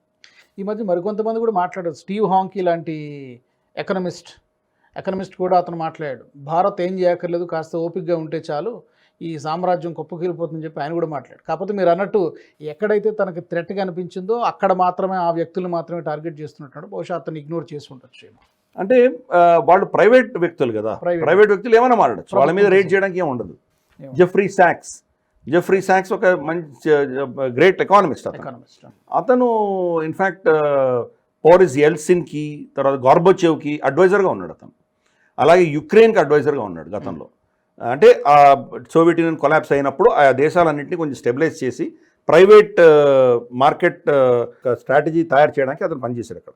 ఎందుకంటే కమ్యూనిజం తప్ప వాళ్ళకి ఏం తెలియదు కదా, ఈ ఫ్రీ మార్కెట్లో ఎలా ఉంటుందో వాళ్ళకి తెలియదు. అవన్నీ అడ్వైజ్ ఇచ్చినటువంటి వ్యక్తి, బాగా సుదీర్ఘంగా ఈ ప్రాంతాలన్నీ బాగా క్షుణ్ణంగా అధ్యయనం చేసినటువంటి వ్యక్తి. అతను చాలా స్పష్టంగా భారతదేశానికి, మన రీసెంట్గా భారతదేశం వచ్చి వెళ్ళారు. ఆయన ఇచ్చిన స్టేట్మెంట్ ఏంటంటే, మీరు ఏమి చేయకండి, కామ్గా ఉండండి, మొత్తం ఇది కొలాప్స్ అవుతుంది, అమెరికా యొక్క ఈ యొక్క టారిఫ్ రెజీమ్ అంతా కూడా కొలాప్స్ అవుతుంది అని చెప్తున్నాడు. దాంట్లో 2-3 అంశాలు ఉన్నాయి. ఒకటి, వాళ్ళ దేశంలో ధరలు పెరగడం మొదలుపెట్టాక ఆటోమేటిక్గా డొనాల్డ్ ట్రంప్ మీద ఒత్తిడి వస్తుంది. ప్రస్తుతానికి క్రిస్మస్ సీజన్కి సంబంధించి వాళ్ళు ఆల్రెడీ స్టాక్లు పెట్టేసుకున్నారు. కాబట్టి మనకు బహుశా నవంబర్-డిసెంబర్ వరకు పెద్దగా మనకు ఇంపాక్ట్ తెలియకపోవచ్చు. తెలుస్తోంది, కొన్ని విషయాలు తెలుస్తున్నాయి, కానీ అంత ఇంపాక్ట్ ఉండకపోవచ్చు. జనవరి, ఫిబ్రవరి, మార్చిలో కొనుగోలు కొంచెం తగ్గుతాయి. మార్చి తర్వాత ఇంపాక్ట్ చూడబోతుంది ఆ దేశంలో చాలా. ఎందుకంటే అంత స్టాక్స్ పెట్టుకోలేరు. ఆ స్టాక్స్ అన్ని నిల్వలు అయిపోయిన తర్వాత అప్పుడు ఆ దేశంలో ఖర్చులు పెరిగి వాళ్ళకు ధరలు పెరిగి ఇవన్నీ వచ్చేసరికి రియాక్షన్ ఎలా ఉంటుందో తెలియదు. ఒకటి. రెండవది, మనకు డొనాల్డ్ ట్రంప్ ఏదైతే మనకు ఇంతమందిని బెదిరించాడో క్రమేపీ ఆల్టర్నేట్స్ చూసుకుంటారు. ఆల్టర్నేట్స్ చూసుకోవడం వాళ్ళ అక్కడి నుంచి ఎక్స్పోర్ట్స్ కూడా పడిపోతున్నాయి. అవి కూడా పడిపోయినప్పుడు ఉద్యోగాలు పెరుగుతాయి ఈ దేశంలో అని చెప్పినటువంటి డొనాల్డ్ ట్రంప్కి సడన్గా ఉద్యోగాలు పోయే పరిస్థితి వస్తే కనుక అది కూడా ఒత్తిడి వస్తుంది. 3, వచ్చే జూన్ వరకు, అంటే ఆ ప్రాసెస్ అలా ఉంది. వచ్చే జూన్ వరకు ఫెడరల్ కోర్ట్, అంటే supreme court of USA, state courts కాకుండా సుప్రీం కోర్ట్, ఫెడరల్ కోర్ట్ ఏదైతే ఉందో దాంట్లో ఈ టారిఫ్ల మీద చర్చ రాబోతోంది. ఏంటది? ఈయనకు నిజంగా అధికారాలు ఉన్నాయా? టారిఫ్ అన్నది వాళ్ళ అంటే ప్రెసిడెంట్కి అధికారాలు లేవు, వాళ్ళ కాంగ్రెస్ చేయాల్సినటువంటి నిర్ణయాలు అవన్నీ కూడా. కాంగ్రెస్ని పక్కన పెట్టేసి తన ఎగ్జిక్యూటివ్ ఆర్డర్స్లో ఎలా ఇష్యూ చేస్తున్నాడు? ఒకరోజు ఒక రేట్ అంటాడు, రెండో రోజు ఇంకో రేట్ అంటాడు. దీనికి నిజంగా అధికారాలు ఉన్నాయా? ఇవి ప్రశ్నించబోతున్నారు. వీళ్ళు ఏం చేస్తున్నారంటే దానికి ఆల్రెడీ నేపథ్యం క్రియేట్ చేశారు. ఎకనామిక్ ఎమర్జెన్సీ డిక్లేర్ చేశాం మేము, ఎమర్జెన్సీ డిక్లేర్ చేసేవాడు మేము ఏమైనా చేసుకోవచ్చు అని వాళ్ళు ఏదో ఒక తీసుకొస్తున్నారు. బహుశా అది సిగ్నిఫికెంట్ ఛాలెంజ్ అవుతుంది. చాలామంది ఏం చెప్తారంటే సుప్రీంకోర్టులో అది కొట్టేస్తారు ఇతను చేసేటువంటివన్నీ కూడాను. మరి అప్పుడు ఏమవుతుందో మనకు తెలియదు. ప్లస్ 2026లో మిడ్ టర్మ్ పోల్స్ రాబోతున్నాయి. మిడ్ టర్మ్ పోల్స్లో వాళ్ళది పడిపోతారు. వాళ్ళ మోస్ట్ లైక్లీ డెమోక్రాట్స్ మెజారిటీలో వచ్చేటువంటి అవకాశాలు కనిపిస్తున్నాయి. రిపబ్లికన్ మెజారిటీ పడిపోయేటువంటి సూచనలు కనిపిస్తున్నాయి. అదిగానే జరిగితే కనుక ఈ టారిఫ్లన్నీ మరి ఏం చేయగలడు ఇవన్నీ చూడాలి. కాబట్టి ఈ అంశాల దృష్ట్యా ఇదని చేస్తున్నది చాలా హానికరమైంది అమెరికాకు. అలాగే మనకున్నటువంటి సంబంధాలన్నీ కూడా చెడిపోతున్నాయి. భారతదేశాన్ని చాలా కష్టం మీద గత 20 సంవత్సరాల్లో మన సైడ్ తిప్పుకునే ప్రయత్నం చేస్తున్నాము. ఈ యొక్క మీరు చేసినటువంటి చర్య వల్ల 20 సంవత్సరాలు వెనక్కి వెళ్ళిపోయింది ఈ ఇద్దరి మధ్యలో ఉన్నటువంటి సంబంధాలు అని చాలామంది చెప్తున్నారు. డొనాల్డ్ ట్రంప్ ఎవడి మాట వింటాడు? ఆయన తాత్కాలిక ప్రయోజనాల కోసం దీర్ఘకాలిక ప్రయోజనాలని పనంగా పెడుతున్నాడు. ఎందుకంటే ఈ 3 సంవత్సరాల తర్వాత ఇతను టర్మ్ అయిపోతుంది, తర్వాత అతను అయిపోయింది, మరోసారి ఛాన్స్ కూడా లేదు వాళ్ళ రూల్స్ ప్రకారం. కరెక్ట్. కానీ దీర్ఘకాలిక ప్రయోజనాలను దెబ్బతీస్తున్నాడు అనేది చాలా మంది చెబుతున్నారు. Correct, absolutely right. అది టాక్టికల్గా ఇప్పుడు ఏదో చేసి రష్యాని, షీ జిన్పింగ్ని వంచడానికి భారతదేశాన్ని వాడుకోవడం, ఈ అంశాలు ఏదైతే చేస్తున్నాడో లాంగ్ టర్మ్లో మన ట్రస్ట్ పోయింది, కంప్లీట్గా పోయింది. జయశంకర్ గారు ఇన్ఫ్యాక్ట్ మాస్కోలో ఉన్నటువంటి ఆయన స్టేట్మెంట్ ఇందాక మనం దాని గురించి చర్చించలేదు, చాలా కీలకమైన స్టేట్మెంట్ ఇచ్చారు. వీళ్ళ లాజిక్ ఏంటో నాకు అర్థం కావట్లేదు. రష్యా నుంచి మ్యాక్సిమం చమురు కొంటోంది చైనా, వాళ్ళ మీద ఆంక్షలు విధించలేదు. 2 గ్యాస్ కొంటోంది యూరప్, వాళ్ళ మీద ఆంక్షలు విధించలేదు. గత 6 నెలలుగా రష్యాతో వాణిజ్యం మ్యాక్సిమం పెరిగింది అమెరికాకి 20% పెరిగింది. డొనాల్డ్ ట్రంప్ వచ్చాక 20% వాళ్ళిద్దరి మధ్యలో వాణిజ్యం పెరిగింది. అది కాబట్టి ఏ అంశాలు చూసినా మేము లేము, మా మీద ఎందుకు ఆంక్షలు విధిస్తున్నారు నా లాజికే నాకు అర్థం కావట్లేదు అని చెప్పారంటే వాళ్ళు హిపోక్రసీని అంత అద్భుతంగా ఆయన ఎక్స్పోజ్ చేశారు ఆయన జయశంకర్ గారు. సో మరి ఆ దృష్ట్యా మరి ఇది ఏ దిశగా వెళ్తుందో చూడాలి మనం. అందరూ చాలామంది వాళ్ళు విజ్ఞులైనటువంటి వాళ్ళు అందరూ చెప్తున్నారు. కానీ ఆయన ఈ స్టాండ్ తీసుకున్నాడు కాబట్టి షార్ట్ టర్మ్లో ఆయనకి ఎంతో కొంత బెనిఫిట్ వచ్చినట్టు కనిపించినా లాంగ్ టర్మ్లో మాత్రం అమెరికా చాలా దెబ్బ తగులుతోంది, చాలా క్షీణించబోతోంది. ఇవన్నీ కూడా ఏంటంటే ఒక సామ్రాజ్యం పతనం చెందే దిశగా ప్రయాణం చేస్తోందంటే ఈ సూచనలన్నీ వస్తాయి. అంటే ఈ రేపు ఎల్లుండి మనకు అమెరికా సామ్రాజ్యం కూలుతుంది అని అనట్లేదు, లాంగ్ రన్ చాలా టైం. దాని క్షీణ దశకి క్షీణిస్తున్నటువంటి పరిస్థితి చూస్తున్నాము. డొనాల్డ్ ట్రంప్ దాన్ని ఇంకా ఆజ్యం పోస్తున్నాడు ఆయన, దాంతో ఇంకా క్షీణించేటువంటి పరిస్థితులు చూస్తున్నాం మనం. ఆ దేశంలో ఇంకా సంక్షోభాలు పెరిగేటువంటి పరిస్థితులు ఉన్నాయి, ధరలు పెరుగుతాయి, ఆహార ధరలు పెరగబోతున్నాయి, వాళ్ళ ఎక్స్పోర్ట్ మార్కెట్ దెబ్బతింటోంది. పక్కన ఉన్నటువంటి మెక్సికో, కెనడా, అమెరికాని వదిలేసి వాళ్ళిద్దరి మధ్యలో వాణిజ్యం చేసుకుంటున్నారు, ప్రత్యామ్నాయాలు తీసుకొస్తున్నారు. కాబట్టి ఇవన్నీ కూడాను లాంగ్ టర్మ్లో అమెరికాకి ఇంపాక్ట్ రాబోతున్నాయి. ఆయన ఇంకో మాట కూడా అన్నట్టున్నారు, ఎవరు కొనమన్నారు నచ్చితే కొనండి లేకపోతే మానేసేయండి రిఫైండ్. కరెక్ట్, జయశంకర్ గారి స్టేట్మెంట్ కరెక్ట్. మరి మేము చమురు ప్రాసెస్ చేస్తున్నాము, మా ప్రాసెస్ చమురు మీరే కదా కొనుక్కుంటున్నారు, ఎవరు కొనమన్నారు మిమ్మల్ని? కొనకండి. సో మేమేదో చాలా పైసలు సంపాదించేస్తున్నామని చెప్పి మీరు స్టేట్మెంట్ ఇచ్చారు. పేరు చెప్పకుండా వాళ్ళ స్కాట్ బెసెంట్ వాళ్ళ ట్రేడ్ సెక్రటరీ అంబానీల గురించి ప్రస్తావించాడు. ఇంత తక్కువ ధరలో రష్యా నుంచి కొనుక్కొని ఎక్కువ ధరలో వీళ్ళు ప్రపంచానికి అమ్ముతున్నారు వీళ్ళు, దానివల్ల కొంతమంది ఉద్యోగపతులే దానికి వాళ్ళ లాభాలు వస్తున్నాయని చెప్పి స్టేట్మెంట్ ఇచ్చాడు. సో మరి అటువంటిప్పుడు ఎవరు కొనమన్నారు మిమ్మల్ని? కొనక్కర్లేదు కదా, ఎవరు కొంటారో వాళ్ళకి అమ్ముకుంటాం. యూరోప్ కొంటుంది మన దగ్గర, యూరోప్ అమెరికానే కొంటుంది, మ్యాక్సిమం వీళ్ళిద్దరే కొంటున్నారు. అందుకని ఆ హిపోక్రసీ కూడా ఆయన ఎక్స్పోజ్ చేశారు. కానీ ఇవన్నీ ఏంటంటే కనుక అసలు రష్యా దగ్గర నుంచి మనం చమురు కొంటున్నది విషయం కానే కాదు. అది ఆ కారణమైతే కనుక చైనా మీద ఆంక్షలు విధించాలి, టర్కీ మీద విధించాలి, ఇంకా చాలా ఉన్నారు, యూరోపియన్ యూనియన్ మీద విధించాలి. అది ఊరికే నెపం పెట్టి మన మీద కక్ష సాధింపు చర్య చేస్తున్నాడు. మోదీ గారు, భారత ప్రభుత్వము డొనాల్డ్ ట్రంప్ యొక్క జోక్యం గురించి మనం తిరస్కరించాం మన ఆపరేషన్ సింధూర్కి సంబంధించి. కాబట్టి అది ఆయన జీర్ణించుకోలేకుండా ఉన్నాడు. నోబెల్ ప్రైజ్కి జారిపోతుందేమో. ఒక న్యూక్లియర్ యుద్ధాన్ని నేను ఆపాను అని చెప్పగలిగితే అతనికి నోబెల్ ప్రైజ్ వచ్చేటువంటి అవకాశాలు ఉన్నాయి, ఇంపాక్ట్. దానికి వ్యతిరేకంగా భారతదేశం ప్రవర్తిస్తుంది కాబట్టి అది ఆయన జీర్ణించుకోలేకుండా ఉన్నాడు. మోదీ గారి మీద కసి కట్టాడు అతను. రాబోయే రోజుల్లో చాలా చాలా చర్యలు జరగబోతున్నాయి. ఆల్రెడీ ఇప్పుడు ఏదైతే మనకు ఓట్ చోరీ అన్నటువంటి క్యాంపెయిన్ జరుగుతుందో కంప్లీట్గా ఫాల్స్ మనకు అర్థమవుతుంది. ప్రతి కేసు వీళ్ళు చూపిస్తున్న ప్రతి కేసు కూడా ఎలక్షన్ కమిషన్ దాన్ని ఎక్స్పోజ్ చేస్తున్నారు. కానీ నెరేటివ్ తీసుకెళ్తున్నారు. యాత్ర మొదలుపెట్టాడు, 16 రోజుల యాత్ర. ఎక్కడికి వెళ్తున్నాడు? బీహార్లో ఓన్లీ అల్పసంఖ్యాకులు ఉన్నటువంటి ప్రాంతాల్లోనే తిరుగుతున్నాడు. మైనారిటీ ఎక్కువ సంఖ్యలో ఉన్నటువంటి ప్రాంతాల్లో మాత్రమే తిరుగుతున్నాడు, బోర్డర్ డిస్ట్రిక్ట్స్. సో ఇదంతా కూడా ఏంటంటే కనుక ఇన్స్ట్రక్షన్స్ ఎక్కడి నుంచో వచ్చినాయి. టార్గెట్ మోదీ. అందుకనే ఆల్రెడీ కొన్ని కథనాలు వింటున్నాం మనం. బీజేపీని చీల్చే ప్రయత్నాలు మొదలుపెట్టామని, తర్వాత సపోర్టింగ్ పార్ట్నర్స్ టీడీపీ కానీ నితీష్ కుమార్ కానీ వీళ్ళు విత్డ్రా చేసేటువంటి పరిస్థితులు కానీ, ఈ అంశాలన్నీ కూడా చర్చల్లో ఉన్నాయి. అది ఎంత సత్యాసత్యాలు మనకు తెలియదు కానీ ఇవన్నీ కూడా వాళ్ళ టిపికల్ వాళ్ళ ఏదైతే మనకు ఒక టూల్ కిట్ అంటాం కదా, ఆ టూల్ కిట్ ఆధారంగా వాళ్ళు చేస్తున్నారు. మోదీ గారికి వ్యతిరేకంగా మోదీ గారిని దించేయడమో, ఆయనకి ఏదో విధమైన నష్టం కలిగించే దిశగానో, ఆయనను అవమానించే దిశగానో ప్రయత్నాలు జరుగుతున్నాయి. దీని వెనకాల కారణం డొనాల్డ్ ట్రంప్ పర్సనల్గా మోదీ గారు చేసిన దాన్ని ఆయన జీర్ణించుకోలేకున్నాడు, అవమానంగా ఫీల్ అవుతున్నాడు. మిగతావన్నీ రష్యా చమురు ఇవన్నీ కూడా ఊరికే బూటకం, అంతకంటే ఏం లేదు. ఊరికే ఏదో నెపం చెప్పాలి కూడా చెప్తున్నాడు, దానికి సంబంధమే లేదు. మరి బ్రెజిల్ కూడా కొంటుంది కదా, బ్రెజిల్ మీద 50% వేసినప్పుడు మరి నువ్వు రష్యాని చమురుకుంటున్నావు కాబట్టి నీ మీద వేసామని చెప్పలేదు. అక్కడ జై బోల్సనారోను వదిలిపెట్టలేదు కాబట్టి నీ మీద వేస్తున్నాను అంటున్నాడు. సో అందుకని ఇవంతా కూడా ఏంటంటే మనకు డొనాల్డ్ ట్రంప్ ఆయన చేసేది ఒకటి చెప్పేది ఒకటి. ఎందుకు చేస్తున్నాడు ఆయనకి ఇచ్చిన జస్టిఫికేషన్ దీనికి ఏం సంబంధం లేదు. మాకు ట్రేడ్ డెఫిసిట్ చాలా ఉంది, మేము మీ దగ్గర చాలా కొంటున్నాము, మా దగ్గర నుంచి మీరు ఏమీ కొనట్లేదు, అందుకనే నేను సుంకాలు వేస్తున్నానని చెప్తే, మరి బ్రెజిల్లో అది రివర్స్ ఉంది. బ్రెజిల్ అమెరికా నుంచి చాలా ఎక్కువ కొంటుంది, బ్రెజిల్ నుంచి అమెరికాకి చాలా తక్కువ వెళ్తుంది, అయినా వాళ్ళ మీద 50% వేశాడు. కాబట్టి ఆ లాజిక్ అక్కడ పనిచేయదు. అదే జయశంకర్ గారు చెప్పారు, మీరు చెప్తున్నవి ఎక్కడ కూడా లాజిక్ ఫిట్ అవ్వట్లేదు, మీరు లాజిక్ ఎక్కడ పనిచేయట్లేదు, ఎందుకు ఏం చేస్తున్నాడో అర్థం కావట్లేదు అని చెప్పాడు.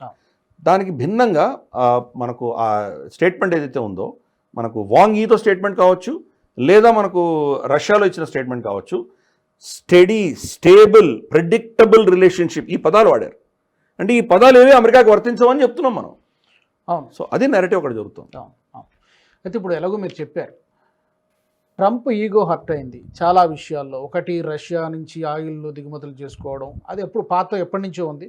రీసెంట్గా ఈ సీజ్ ఫైర్ వ్యవహారము చాలా బాగా హర్ట్ అయ్యాడు, చాలా పర్సనల్గా తీసుకున్నాడు.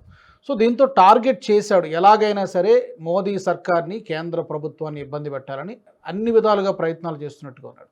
అంటే నాట్ ఓన్లీ రెజ్యూమ్ చేంజ్ అని ఒకటే కాదు, దానికి మించి కూడా అతనికి ఏదైనా పర్సనల్గా కూడా ఏమైనా థ్రెట్ ఉందేమో అనేటువంటి కథనాలు మనకి కొద్ది రోజుల కింద చూసాం. అది ఎంతవరకు నిజమో సత్యాలు ఏంటో మనకు తెలియదు. అతనికి ప్రాణానికి ముప్పు ఉందనేటువంటి వార్తలు కూడా వచ్చాయి. ఎలా చూడాలి సార్ దీన్ని, ఎలా ఫేస్ చేయాలి, ఎలా కౌంటర్ చేయాలి? అంటే అది మీరు చెప్పడమో నేను చెప్పడమో కాదు, మోదీ గారే స్వయాన చెప్పారు.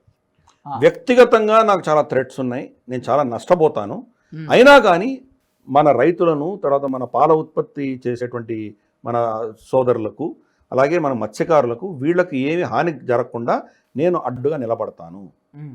అమెరికా పేరు చెప్పలేదు, ఏమి చెప్పలేదు, డొనాల్డ్ ట్రంప్ పేరు చెప్పలేదు, కానీ వీళ్ళని రక్షిస్తూ వ్యక్తిగతంగా నేను చాలా దెబ్బ తినబోతున్నాను అని చాలా స్పష్టంగా చెప్పారు. మరి ఎటువంటి ఇంటెలిజెన్స్ ఉందో మనకు తెలియదు.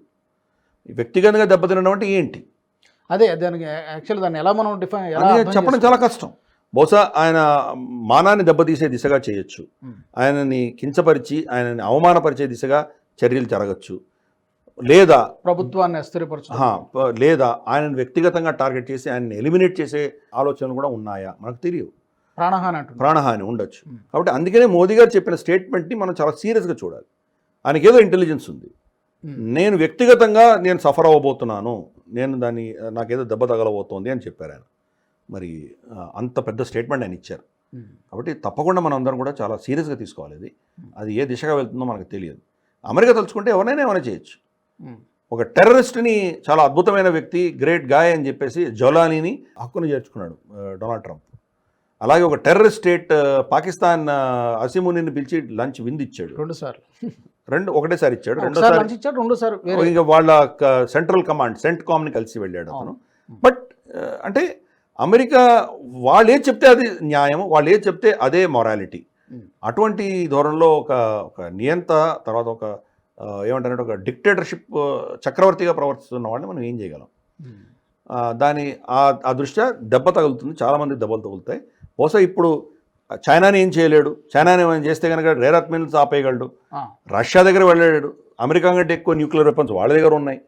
వాళ్ళ మొత్తం కమాండ్ కంట్రోల్ వ్లాడిమిర్ పుటిన్ దగ్గర నుంచి క్రెమ్లిన్ మొత్తం మీరు న్యూక్లియర్ బాంబ్తో బ్లాస్ట్ చేసినా వాళ్ళ దగ్గర టెక్నాలజీ ఎలా ఉందంటే వాళ్ళ మిజైల్స్ ఆటోమేటిక్గా అవే ఫైర్ అవుతాయి, వ్యక్తుల ఆ పర్మిషన్ లేకుండా. న్యూక్లియర్ రేడియేషన్ డిటెక్ట్ చేసిందంటే వాళ్ళ మేజర్ సిటీస్లో కానీ వాళ్ళ దేశంలో ఎక్కడ సెన్సార్స్ ఉన్నాయి, ఎక్కువ న్యూక్లియర్ రేడియేషన్ ఉంది అని తెలిస్తే కనుక ఒక అర్ధగంట అవుతాయి అవి. అర్ధగంట కమాండ్ రాలేదు అంటే అవే ఫైర్ అవుతాయి. మొత్తం వెస్ట్లో ఉన్నటువంటి అమెరికాలో ఉన్నటువంటి సిటీస్ అన్నీ టార్గెట్ ఉన్నాయి. కొన్ని వేల సంఖ్యలో వాళ్ళ దగ్గర న్యూక్లియర్ బాంబ్స్ ఉన్నాయి. ఒక్కొక్క ప్లేస్ మీద మీరు 20-30 కొట్టాడంటే మీరు ఎన్ని ఆపగలరు? ఆఫ్టర్ ఆల్ ఇజ్రాయెల్ ఆపలేకపోయింది ఇంత అమెరికన్ టెక్నాలజీ పెట్టుకొని కూడా ఇరాన్ ఫైర్ చేసినటువంటి మిసైల్స్ని. వీళ్ళు న్యూక్లియర్ వెపన్స్ ఫైర్ చేశారంటే హైపర్సానిక్ మిసైల్స్ కొట్టబోతున్నారు. సో మరి తట్టుకోగలరా? కాబట్టి అంత రిస్క్ తీసుకొని రష్యా మీద వీళ్ళు ఏమైనా చేయగలరా? చేయలేరు. రష్యాని ఏం చేయలేరు, చైనాని ఏం చేయలేరు. మిగిలింది ఎవరు? భారతదేశం. కాబట్టి ఈరోజు డొనాల్డ్ ట్రంప్ చేస్తోంది అది. భారతదేశం కూడా ఏంటంటే మనం ఎదుగుతున్నాము, మనం ఇంకా ఆ శక్తి లేదు, నిజంగా వీళ్ళని కౌంటర్ చేయగలిగిన శక్తి మనకి ఈరోజు లేదు. కానీ మనకు లీవర్స్ ఉన్నాయి, మనం ఎలా ప్రవర్తించాలో మనకు తెలుసు, చేసే పద్ధతిలో మనం కూడా చేస్తాము. బట్ ఇది మాత్రం మనం మనసులో పెట్టుకోవాలి. రాబోయే రోజుల్లో ఇక్కడ ఉన్నటువంటి అపోజిషన్ ఇంకా వ్యక్తిగతంగా మోదీ గారిని టార్గెట్ చేయడం, చాలా అంశాల్లో ఇక్కడ ఉద్యమాలు తీసుకురావడము, ఇక్కడ ఒక విధమైన అస్థిర వాతావరణం తీసుకురావడం, ఆల్రెడీ ఎలక్షన్ కమిషన్ని భ్రష్టు పట్టించే దిశగా వీళ్ళు ప్రయత్నాలు చేస్తున్నారు. ఎస్ఐఆర్ను వ్యతిరేకించి అదే దాంట్లో ఎలక్షన్ కమిషన్ టార్గెట్ చేస్తున్నారు. అంటే ఎలక్షన్లే బూటకం అంటున్నారు. ఇది డెమోక్రసీ కాదంటున్నారు. డెమోక్రసీ అంటేనే ఎక్కువ శాతం ఎవరికి ఓటేశారో వాళ్ళు పాలించాలన్నది డెమోక్రసీ. అది వాళ్ళు పెట్టిన రూలే, అదే డెమోక్రసీ పరిభాష వాళ్ళదే. ఈరోజు ఎక్కువ శాతం మోదీ గారికి ఓటేసి ఈయనని ప్రధానమంత్రిగా చేస్తే దాన్ని వాళ్ళు డెమోక్రసీ అనట్లేదు, దాన్ని మెజారిటేరియన్ అటాక్రసీ అని కొత్త పేరు తీసుకొచ్చారు వాళ్ళు. సో అందుకని వాళ్ళ ఇష్టం, వాళ్ళు ఏది డెమోక్రసీ అంటే డెమోక్రసీ. ఈరోజు పాకిస్తాన్లోని డెమోక్రసీని బాగా అద్భుతంగా కొనియాడుతున్నారు, అద్భుతమైన డెమోక్రసీ అంటున్నారు వాళ్ళు. సో వాళ్ళ ఇష్టం అది. వాళ్ళు ఏది డెమోక్రసీ అంటే మనం అందరం కరెక్ట్, మీరు చెప్పేది కరెక్ట్ అని అనాలి. సో చూద్దాం మరి రాబోయే రోజుల్లో మరి ఈ ఏ దిశగా వెళ్తుందో, భారతదేశంలో ఎటువంటివి మనం చూడబోతున్నామో. మరి మోదీ గారు, అజిత్ దోవల్ గారు వీళ్ళైతే ఊరుకోని లేరు కదా, వీళ్ళు కూడా ఏదో కౌంటర్ మెషర్స్ చేస్తారు కదా. కాబట్టి అది ఏం జరుగుతుందో మనకు తెలియదు. బహుశా ఏమైనా ఇంకో ఆపరేషన్ సింధూర్ నెక్స్ట్ ఫేజ్ ఉండబోతోందా, అక్కడ మళ్ళీ అమెరికన్ అసెట్స్ని ఏమైనా టార్గెట్ చేయబోతామా మనం? F-16 కొట్టినట్టు మొదటిసారి ఇప్పుడు చెప్తున్నాం, ఆపరేషన్ సింధూర్ అప్పుడు ఏం మాట్లాడలేదు. ఈసారి అఫీషియల్గా వాళ్ళు F-16ని ధ్వంసం చేసి వీడియో ఫుటేజ్ మనం చూపిస్తే కనుక అమెరికాని డైరెక్ట్గా దెబ్బ కొట్టినట్టు అవుతుంది. ఇటువంటివి ఏవో జరగబోతున్నాయి. కాబట్టి ఏదో నేను అనుకోవడం ఏంటంటే మేజర్ చేంజెస్ మనం చూడబోతున్నాం. ఏం జరుగుతుంది ప్రెడిక్ట్ చేయడం ఎవరు చేయలేరు. ఎవరు ప్రెడిక్ట్ చేసినా అది అహంకారం అవుతుంది, అంతకుమించి ఏమీ లేదు. కానీ చేంజెస్ మాత్రం తప్పకుండా ఉండబోతున్నాయి. అమెరికా తగ్గకపోతే మాత్రం భారతదేశం కౌంటర్ మెషర్స్ చేయవలసిన పరిస్థితి మనకు వస్తుంది. మన ప్రభుత్వాన్ని, మన మోదీ గారిని వీళ్ళందరినీ రక్షించుకొని మనం మన ఒక ఇండిపెండెన్స్ని కాపాడుకునే దిశగా ఏదో ఒక చర్యలు మనం చేయక తప్పదు. మీరు చెప్పినట్టు మోదీ గారిని వ్యక్తిగతంగా టార్గెట్ చేయడంతో పాటు ప్రభుత్వాన్ని అస్థిరపరచడము, రెజ్యూమ్ చేంజ్ కాన్స్పిరసీ, ఇవన్నీ ఒక పక్క జరుగుతూనే ఉన్నాయి. అండ్ ఇంకో పక్క ఇక్కడ ఇండస్ట్రియలిస్ట్ని, పెద్ద పెద్ద వ్యాపారవేత్తలను కూడా టార్గెట్ చేస్తున్నారు. ఒక అదానిని ఏదో ఒక దీంట్లో ఇరికిచ్చారు. అలాగే మునీర్ చేత ఒక స్టేట్మెంట్ ఇప్పించారు, అక్కడెక్కడో జామ్నగర్ అనుకుంటా, దాని మీద మేము టార్గెట్ చేస్తామని చెప్పి మునీర్ ఏదో ఒక స్టేట్మెంట్ ఇవ్వడం. ఇలాంటి ఫ్యామిలీస్ని కూడా టార్గెట్ చేస్తున్నారు. దీని ఎట్లా చూడాలి? కరెక్ట్, అన్ని లివర్స్ వాడుకుంటారు వాళ్ళు. అదానీ గారికి వ్యతిరేకంగా నోటీస్ సర్వ్ చేయాలి, ఆయన అక్కడికి వెళ్ళలేదు కాబట్టి సర్వ్ చేయలేదు. వాళ్ళు ఎంబసీ ద్వారా మనల్ని అడుగుతున్నారు, మీరు మా కోర్టు ఆర్డర్స్ ఉన్నాయి, మీరు అదానీ గారికి సర్వ్ చేయండి అని మనల్ని అడుగుతున్నారు. సో ఆ కేసు ఏమీ లేదు, దాంట్లో పర్సనల్ లేదు, అది వేరే దేశంలో ఎక్కడో జరిగినటువంటి అంశాన్ని వాళ్ళు ఏదో దాన్ని ఎవరో కంప్లైంట్ చేశారని దాని మీద ఇన్వెస్టిగేషన్ అనేది ఏదో పెట్టారు వాళ్ళు. కానీ ఆ న్యూస్ రాగానే ఇక్కడ మనకు అపోజిషన్ పార్టీ అరవడం, ఇంటర్నేషనల్గా ప్రెస్ అంతా కూడా ఏదో పెద్ద గొడవలా జరిగిపోయింది అనడం, హిండన్బర్గ్ అప్పుడు చూసాం ఏం జరిగిందో. అదానిని ఎందుకు కంటిన్యూస్గా టార్గెట్ చేస్తున్నారంటే అదానీ, అంబానీ వీళ్ళిద్దరు కూడాను చైనా కానీ లేదా అమెరికన్ వెస్టర్న్ హెజిమనీ కానీ వీళ్ళకి వ్యతిరేకంగా నిలబడ్డ అద్భుతమైనటువంటి శక్తులు. అఫ్కోర్స్ శక్తులు భారత ప్రభుత్వం సహాయం లేని వాళ్ళు కూడా నిలబడలేరు. మనం అటువంటి అస్త్రాలు తయారు చేయాలి. ఈరోజు చైనాకు అటువంటి కంపెనీలో 10-20 ఉన్నాయి, మన దగ్గర 2-3 ఉన్నాయి. మనం ఇంకా పెంచాలి, ఈ సంఖ్యను పెంచాలి. కాబట్టి దానిని టార్గెట్ చేస్తే కనుక మన శక్తి క్షీణిస్తుంది. అందుకని ఈ పనులన్నీ చేస్తున్నారు వాళ్ళు. కానీ ప్రతిసారి వాళ్ళ దురదృష్టం ఏంటో, అంబానీ గారి కానీ అదానీ గారి కానీ వీళ్ళకి ఏం అవ్వట్లేదు. హిండన్బర్గ్ అప్పుడు కొంత చిన్న దెబ్బ తగిలినట్టున్నా కానీ కూడా ఆయన ఒక్క ఎంప్లాయీని కూడా ఆయన సాక్ చేయలేదు. అందరూ అలాగే ఉన్నారు, అంత మార్కెట్ క్యాప్ పడిపోయినా. ఆయనకి అప్పులు ఇచ్చిన వాళ్ళందరూ కూడా అప్పులు ఎవరెవరు కావాలో వాళ్ళందరికీ అప్పులు రిటర్న్ చేశాడు ఆయన. కాబట్టి నేను భయపడుతున్నాను, ఇగో హిండన్బర్గ్ రిపోర్ట్ ఏదో వచ్చింది, నా పైసలు ఎలా ఉంటాయో లేదా తీసుకో ఇచ్చేసాడు ఆయన. ఇలా చేసిన తర్వాత కాన్ఫిడెన్స్ బిల్డ్ అయిన తర్వాత మళ్ళీ రోడ్ షో చేసి మళ్ళీ పైసలు వచ్చాయి. ఈరోజు ఆయన మార్కెట్ షేర్ అద్భుతంగా ఉంది. మొత్తం గ్లోబల్గా ఈ టారిఫ్ల వల్ల మార్కెట్స్ అన్ని షేకీగా ఉంటే మా స్టాక్ మార్కెట్ అద్భుతంగా నడుస్తుంది. అది FIIs విత్డ్రా అయిన తర్వాత, ఫారెన్ ఇన్స్టిట్యూషనల్ ఇన్వెస్టర్స్ భారతదేశాన్ని చాలా మొత్తాన్ని ఎత్తుకుపోయిన తర్వాత కూడా మన స్టాక్ మార్కెట్ స్టేబుల్గా ఉన్నాయి. కాబట్టి తప్పకుండా దీన్ని కౌంటర్ చేసే దిశగా మనం కూడా ప్రయత్నాలు చేస్తున్నాము. కానీ మన ఇటువంటి గ్లోబల్ రౌండప్లో ఇవన్నీ చర్చించడం వల్ల ప్రజల్ని అప్రమత్తం చేస్తున్నాం. రాబోయే ముప్పు ఏదుందో, రాబోయే సంకటం ఏదుందో దాని గురించి వాళ్ళ ప్రజల్ని మనం సెన్సిటైజ్ చేసే ప్రయత్నం చేస్తున్నాం.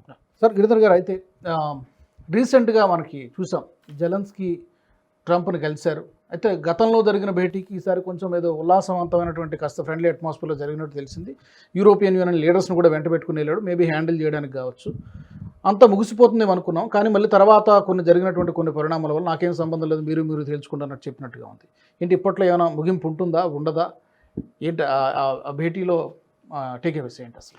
అంటే యూరోప్ కానీ యుక్రెయిన్ కానీ దేని ఆధారంగా ఇంతవరకు యుద్ధం చేస్తున్నారు రష్యాకు వ్యతిరేకంగా? అమెరికా అండ ఉంటుందని. అమెరికా మనల్ని సమర్థిస్తూనే ఉంటుంది, అమెరికాకు మా అస్త్రాలు ఇస్తూనే ఉంటుంది, టెక్నాలజీ ఇస్తుంది, మాకు ఇంటెలిజెన్స్ ఇస్తుంది, కాబట్టి మేము యుద్ధం చేస్తాం. ఈరోజు అమెరికా వైదొలిగిందంటే యుక్రెయిన్కి సమర్థన ఇచ్చేటువంటి శక్తి యూరోప్లో లేదు. ఒక్కొక్క దేశంలో వాళ్ళకు ఉన్నటువంటి సైనిక శక్తి చూసామంటే లిటరల్గా ఏం లేవు వాళ్ళ దగ్గర. ట్యాంకులు జర్మనీలో ఎన్ని ఉన్నాయి, ఇటలీలో ఎన్ని ఉన్నాయి, ఫ్రాన్స్లో ఎన్ని ఉన్నాయి. ఫ్రాన్స్ మనకు రఫైల్ అమ్ముతోంది, మనకు సబ్మరీన్లు అమ్ముతోంది, కానీ వాళ్ళ సైన్యానికి సంబంధించి వాళ్ళకి ఎంత క్షమతుంది? ఇది పెద్ద సమస్య వాళ్ళది. 5,000 మందిని మేము పంపిస్తాం నేటో వ్యక్తుల్ని అంటున్నారు వాళ్ళు. గ్రౌండ్లో పంపించాలని చెప్పి కొంతమంది కేర్ స్టార్మర్ లాంటి వాళ్ళు మాట్లాడుతున్నారు. జార్జియా మెలోని మీకు పిచ్చే వెర్ర ఏమైనా మేము ఇవ్వము, ఇది చేయడానికి వీల్లేదని ఆవిడ ఉంటుంది. సో యూరోపియన్ యూనియన్లో యూనిటీ లేదు ఫస్ట్.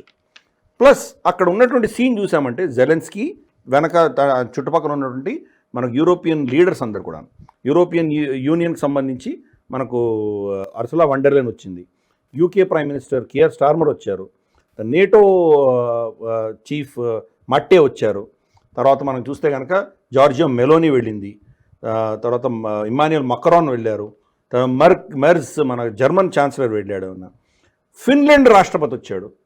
సో వీళ్ళందరూ కలిసి అక్కడ వెళ్ళింది. అక్కడ సీన్ చూస్తే కనుక చక్రవర్తి వాళ్ళ సామంతుల్ని పిలిస్తే ఎలా ఉంటుందో ఆ దర్బార్ అలా ఉంది అక్కడ. ఓకే, డొనాల్డ్ ట్రంప్ వీళ్ళందరూ పిలిచి వాళ్ళకి చిన్నపిల్లల్ని సంజాయిస్తున్నాడు, చెప్తున్నాడు ఆయన.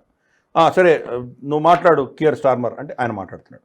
ఓకే నువ్వు మాట్లాడు అంటే ఒక హెడ్ మాస్టర్లో ప్రవర్తిస్తున్నాడు. అంటే వాళ్ళకి ఏమైనా వాళ్ళ గౌరవం మానం ఏమైనా ఉందా? వాళ్ళేంటి ఏదో విధంగా ఈ యుద్ధం కంటిన్యూ చేయాలి, అది కూర్చున్నారు వాళ్ళు. రష్యా ఎందుకు యుద్ధం ఆపుతుంది? వాళ్ళు ఫస్ట్ ఏం చేశారంటే సీజ్ ఫైర్ నడుస్తున్నారు. ఎందుకు? ఓడిపోతున్నారు కాబట్టి. సీజ్ ఫైర్ అయితే కనుక 2-3 నెలలు ఊపిరి తీసుకుంటే మళ్ళీ 5-6 నెలల తర్వాత మళ్ళీ యుద్ధం మొదలు పెట్టచ్చు, ఏదో నెపం పెట్టి మళ్ళీ కొట్టచ్చు. వాళ్ళకి ఫస్ట్ వాళ్ళకి ఇవ్వడానికి అస్త్రాలు లేవు వాళ్ళ దగ్గర, వాళ్ళ ఫ్యాక్టరీలు సరిపోవట్లేదు. ఇన్ఫ్యాక్ట్ పాకిస్తాన్ నుంచి కొనుక్కుంటున్నారు, యూకే పాకిస్తాన్ నుంచి అస్త్రాలు కొనుక్కొని జెలెన్స్కీకి ఇస్తున్నారు వాళ్ళు. సో ఇటువంటి పరిస్థితుల్లో అమెరికా కూడా అమెరికాకి ఏమైందంటే జో బైడెన్ అప్పుడే క్రిటికల్ స్టాక్ అని ఉంటుంది. ఈ రోజు యుద్ధం వస్తే కనుక వాళ్ళ దగ్గర ఎంత ఉన్నది అనేది పెద్ద ప్రశ్న. వాళ్ళకు ఒక లిమిట్ ఉంటుంది, ఆ లిమిట్ కంటే తక్కువ ఉండడానికి వీల్లేదు. అంతకంటే పైన ఉన్నటువంటి ప్రొడక్షన్ వాళ్ళు బయట ఎవరికైనా అమ్ముకోవచ్చు. జో బైడెన్ ఉన్నప్పుడే ఆ క్రిటికల్ స్టాక్ లెవెల్ బ్రీచ్ అయిపోయింది, దానికంటే తక్కువ ఉంది. ఈ రోజు కనుక చైనాతోటో రష్యాతోటో అమెరికాకి యుద్ధం వస్తే వాళ్ళ దగ్గర యుద్ధం చేయడానికి సరిపడినంత ఆయుధ సామాగ్రి లేదు వాళ్ళ దగ్గర. అమెరికాలో దీనికి ఇచ్చుకుంటూ పోయారు. అందుకనే డొనాల్డ్ ట్రంప్ చేసింది చాలా కరెక్ట్ డెసిషన్. అది యుద్ధం ఆపేయండి, ఎలాగో ఓడిపోతున్నావు నువ్వు, ఇప్పుడు ఎంతో కోల్పోయావో ఇక్కడ ఆపేసే. ఇప్పుడు ఆపలేదంటే ఇంకా కోల్పోతావు నువ్వు. 2022లో ఈ ప్రతిపాదన వాళ్ళిద్దరూ చర్చించుకున్నప్పుడు ఒక డెసిషన్ ఇన్ఫ్యాక్ట్ యుక్రెయిన్ కూడా ఒప్పుకుంది ఇక్కడ ఆగిపోదామని. ఆ ప్రతిపాదన జో బైడెన్ దగ్గర ముందర తీసుకొచ్చి పెట్టంగానే జో బైడెన్ దాన్ని తిరస్కరించాడు. యూరోప్ తిరస్కరించింది. అప్పుడు ఏమైంది? 2022 నుంచి 2025 వచ్చేసరికి ఇంకా ప్రాంతాలు డాన్బాస్లో, తర్వాత జపరోజియా, మనకు ఈ ప్రాంతాలన్నీ కూడా వాళ్ళు ఇంకా కబ్జా చేసుకున్నారు వాళ్ళు. ఇప్పుడు కనుక శాంతి జరగలేదంటే గెలుస్తున్నటువంటి సైన్యం వాళ్ళు ఎందుకు ఆగుతారు? వాళ్ళు ఎందుకు సీజ్ ఫైర్ యాక్సెప్ట్ చేస్తారు? ఇంకా ముందుకు వెళ్తారు. అందుకనే డొనాల్డ్ ట్రంప్కి ఇది అర్థమైపోయింది. ఆయన అలాస్కాకి వెళ్ళ ముందర కూడా ఆయన ఏం చెప్తున్నాడు? సీజ్ ఫైర్ అని చెప్పాడు. సీజ్ ఫైర్ చేయకపోతే నేను ఇంకా ఆంక్షలు విధిస్తానని బెదిరింపులు చేశాడు. అలాస్కా ట్రిప్ అయిపోగానే సీజ్ ఫైర్ గురించి మాట్లాడట్లేదు ఆయన మారిపోయాడు. ప్రాగ్మాటిక్.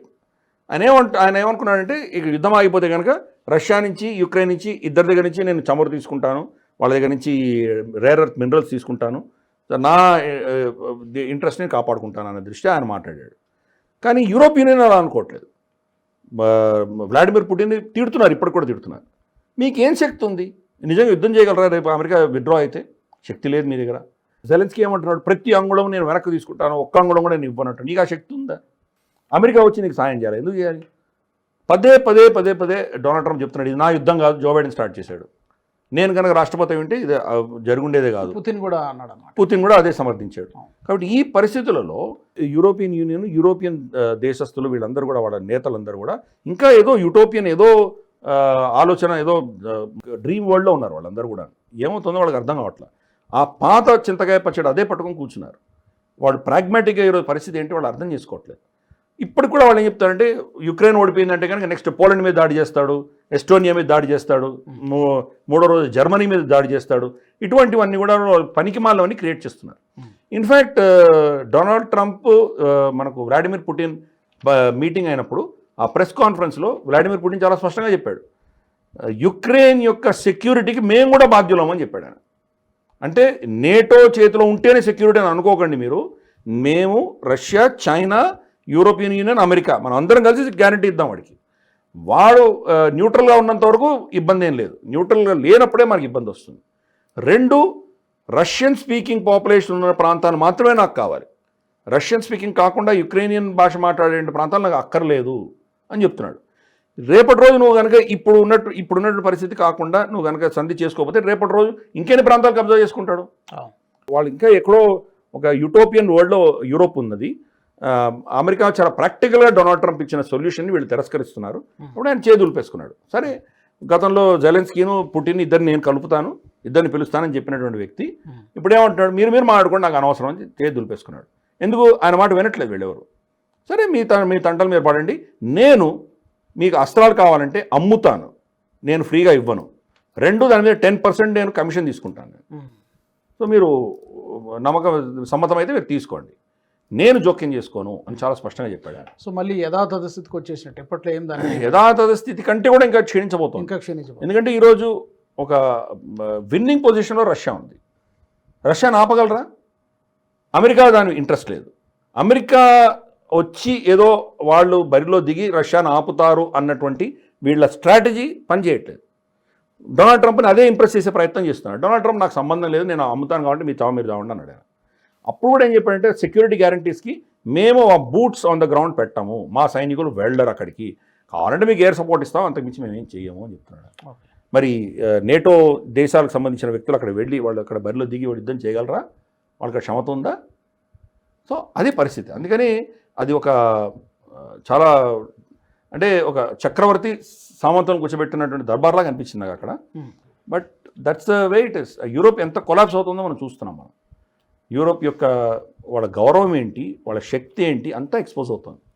ఇప్పుడు కనుక వ్లాడిమిర్ పుటిన్తో ఏదో విధంగా సంధి చేసుకొని బయటపడకపోతే ఇంకా వాళ్ళకు సమస్యలు పెరిగే పరిస్థితులే రాబోతున్నాయి. సరే సార్, ఇక ఈ వారం మనము అంటే గత 2 వారాల్లో టైం లేక మనం చర్చించలేదు, ఈ వారం కాస్త వాటిని టచ్ చేసే ప్రయత్నం చేద్దాం sir. Western hypocrisy, western countries యొక్క ద్వంద్వ వైఖరి ఎలా ఉంటుందో ప్రతి వారం కూడా మనం కొంత మాట్లాడుతూ ఉన్నాము.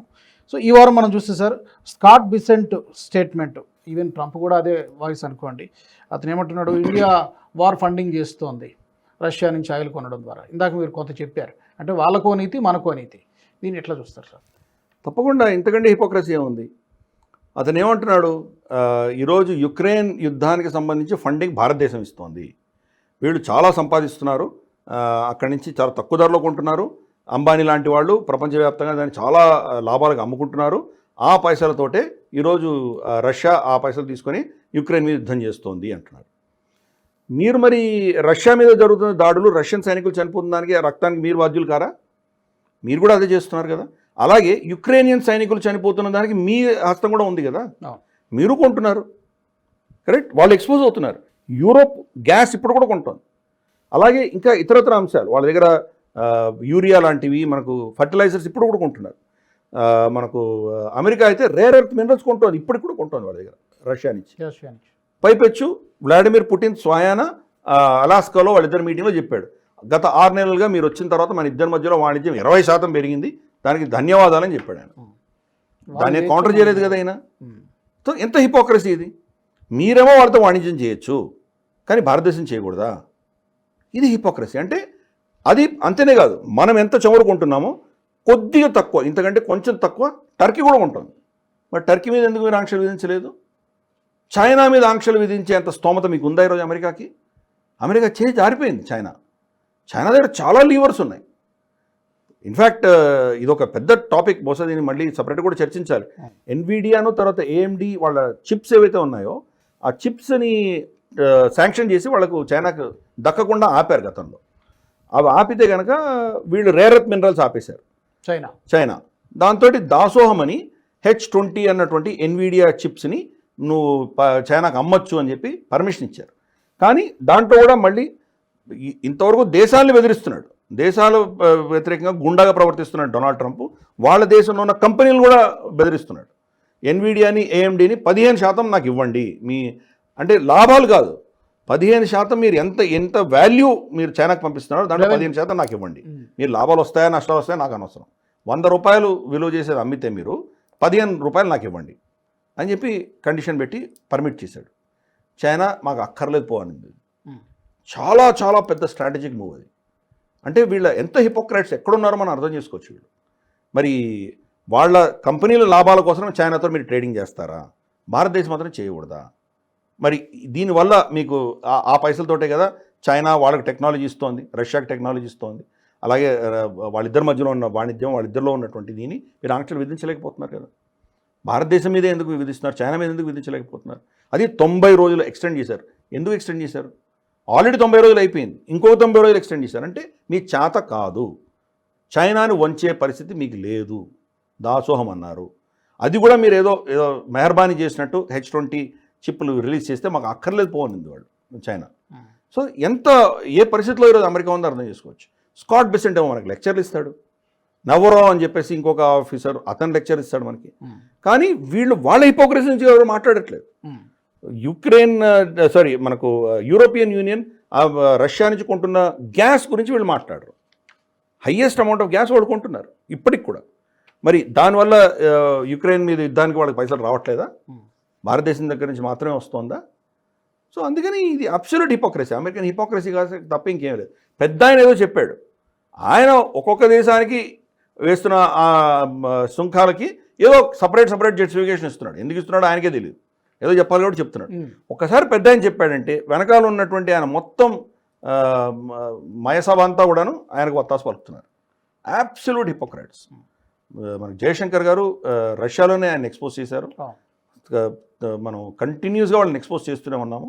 మనకు మన సుర్జేవాలా మన spokes person, MEA spokes person కూడా చాలా స్పష్టంగా దీనంతా ఎక్స్పోజ్ చేస్తూ వస్తున్నాం మనం.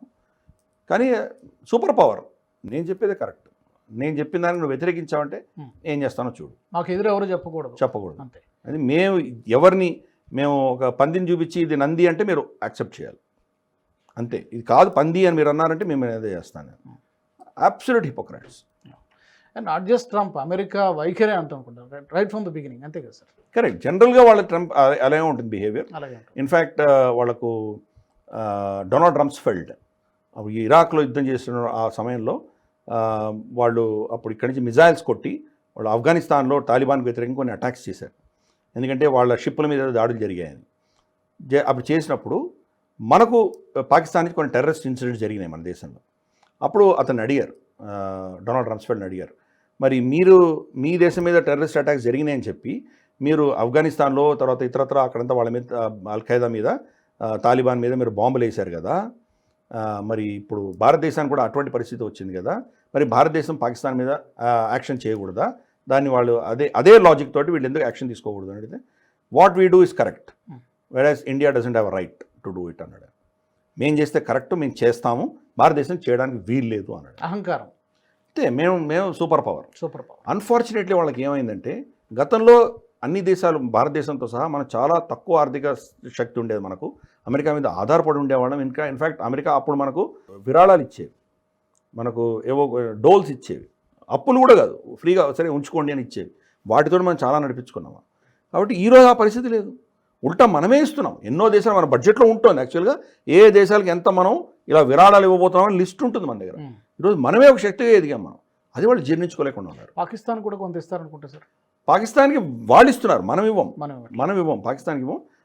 మాల్డీవ్స్కి, తర్వాత శ్రీలంక, తర్వాత బంగ్లాదేశ్, నేపాల్, భూటాన్ వీళ్ళందరికీ మనకు ఉంటుంది లైన్. మొరీషియస్కి ఇస్తాము, చాలా దేశాలకు ఇస్తాం మనం.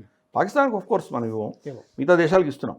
కానీ అంటే వాళ్ళ హిపోక్రసీ అర్థం చేసుకోవచ్చు, ఎటువంటి ధోరణితో వాళ్ళు ప్రవర్తిస్తారని. గతంలో ఒక 20 ఏళ్ల క్రితం వాళ్ళ దగ్గర 5 టాప్ మోస్ట్ సంపన్నమైన దేశాలు అందరూ కూడాను అమెరికాకు బానిసలుగా ఉండేవాళ్ళు. ఎవరు? మనకు జపాన్, తర్వాత జర్మనీ, తర్వాత మనకు యూకే, తర్వాత అమెరికా, తర్వాత ఫ్రాన్స్, ఇటువంటి దేశాలు. ఒక 5 దేశాలు టాప్ 5 అంతా వాళ్ళ బానిసలే ఉండేవాళ్ళు. వాళ్ళు ఏం చెప్తే అదే వినేవాళ్ళు. సడన్గా మధ్యలో చైనా వచ్చి దూరింది. చైనాని మేమే తయారు చేశాము, మా దేశంలో ఫ్యాక్టరీలు అక్కడ పంపించి ఇక్కడ పొల్యూషన్ తగ్గించుకున్నాము, చీప్ లేబర్తో మేము మేనేజ్ చేసుకుంటున్నామని వాళ్ళే పెద్ద స్టోరీ స్పిన్ చేసి చైనాని తీసుకొచ్చారు. సడన్గా చైనా వాళ్ళ అధీనంలో లేకుండా పోయింది. వాళ్ళు ఏమనుకున్నారంటే ఇంత టెక్నాలజీ ఇస్తే కానీ వాళ్ళు డెమోక్రటైజ్ అయిపోతారు అని అనుకుంది అమెరికా. అది అవ్వలేదు. వాళ్ళు శక్తి రాగానే వాళ్ళు అమెరికాకే వాళ్ళు ధీటుగా నిలబడడం మొదలుపెట్టారు. సో ఈ టాప్ 5-6 దేశాలలో ఒక శక్తి వచ్చి కూర్చుంది చైనా. దాన్ని హ్యాండిల్ చేయలేకపోతున్నారు వీళ్ళు. సడన్గా చూస్తే భారతదేశం వచ్చి కూర్చుంది. యూకే కిందికి వెళ్ళిపోయింది, ఫ్రాన్స్ కిందికి వెళ్ళిపోయింది, జర్మనీ 1 సంవత్సరంన్నర 2 సంవత్సరాలు జర్మనీని వెనక్కు పడేస్తాం, జపాన్ దాటిపోయాం మనం. సో ఆల్రెడీ ఒకదాన్ని హ్యాండిల్ చేయలేకపోతే ఇంకో రెండోదాన్ని ఎలా హ్యాండిల్ చేయాలి? కాబట్టి ఈ దేశం ఎదగకుండా, మనల్ని ఛాలెంజ్ చేయకుండా ఇప్పుడే వీళ్ళని కంట్రోల్ చేయాలి. రెండు, వీళ్ళు ఎదిగితే కనుక మన అధీనంలో పెరగాలి, మన చెప్పు చేతిలో ఉండాలి వీళ్ళు. అటువంటి ధోరణి ఉన్నటువంటి దేశం అమెరికా. అందుకనే అబ్సల్యూట్ హిపోక్రైట్స్.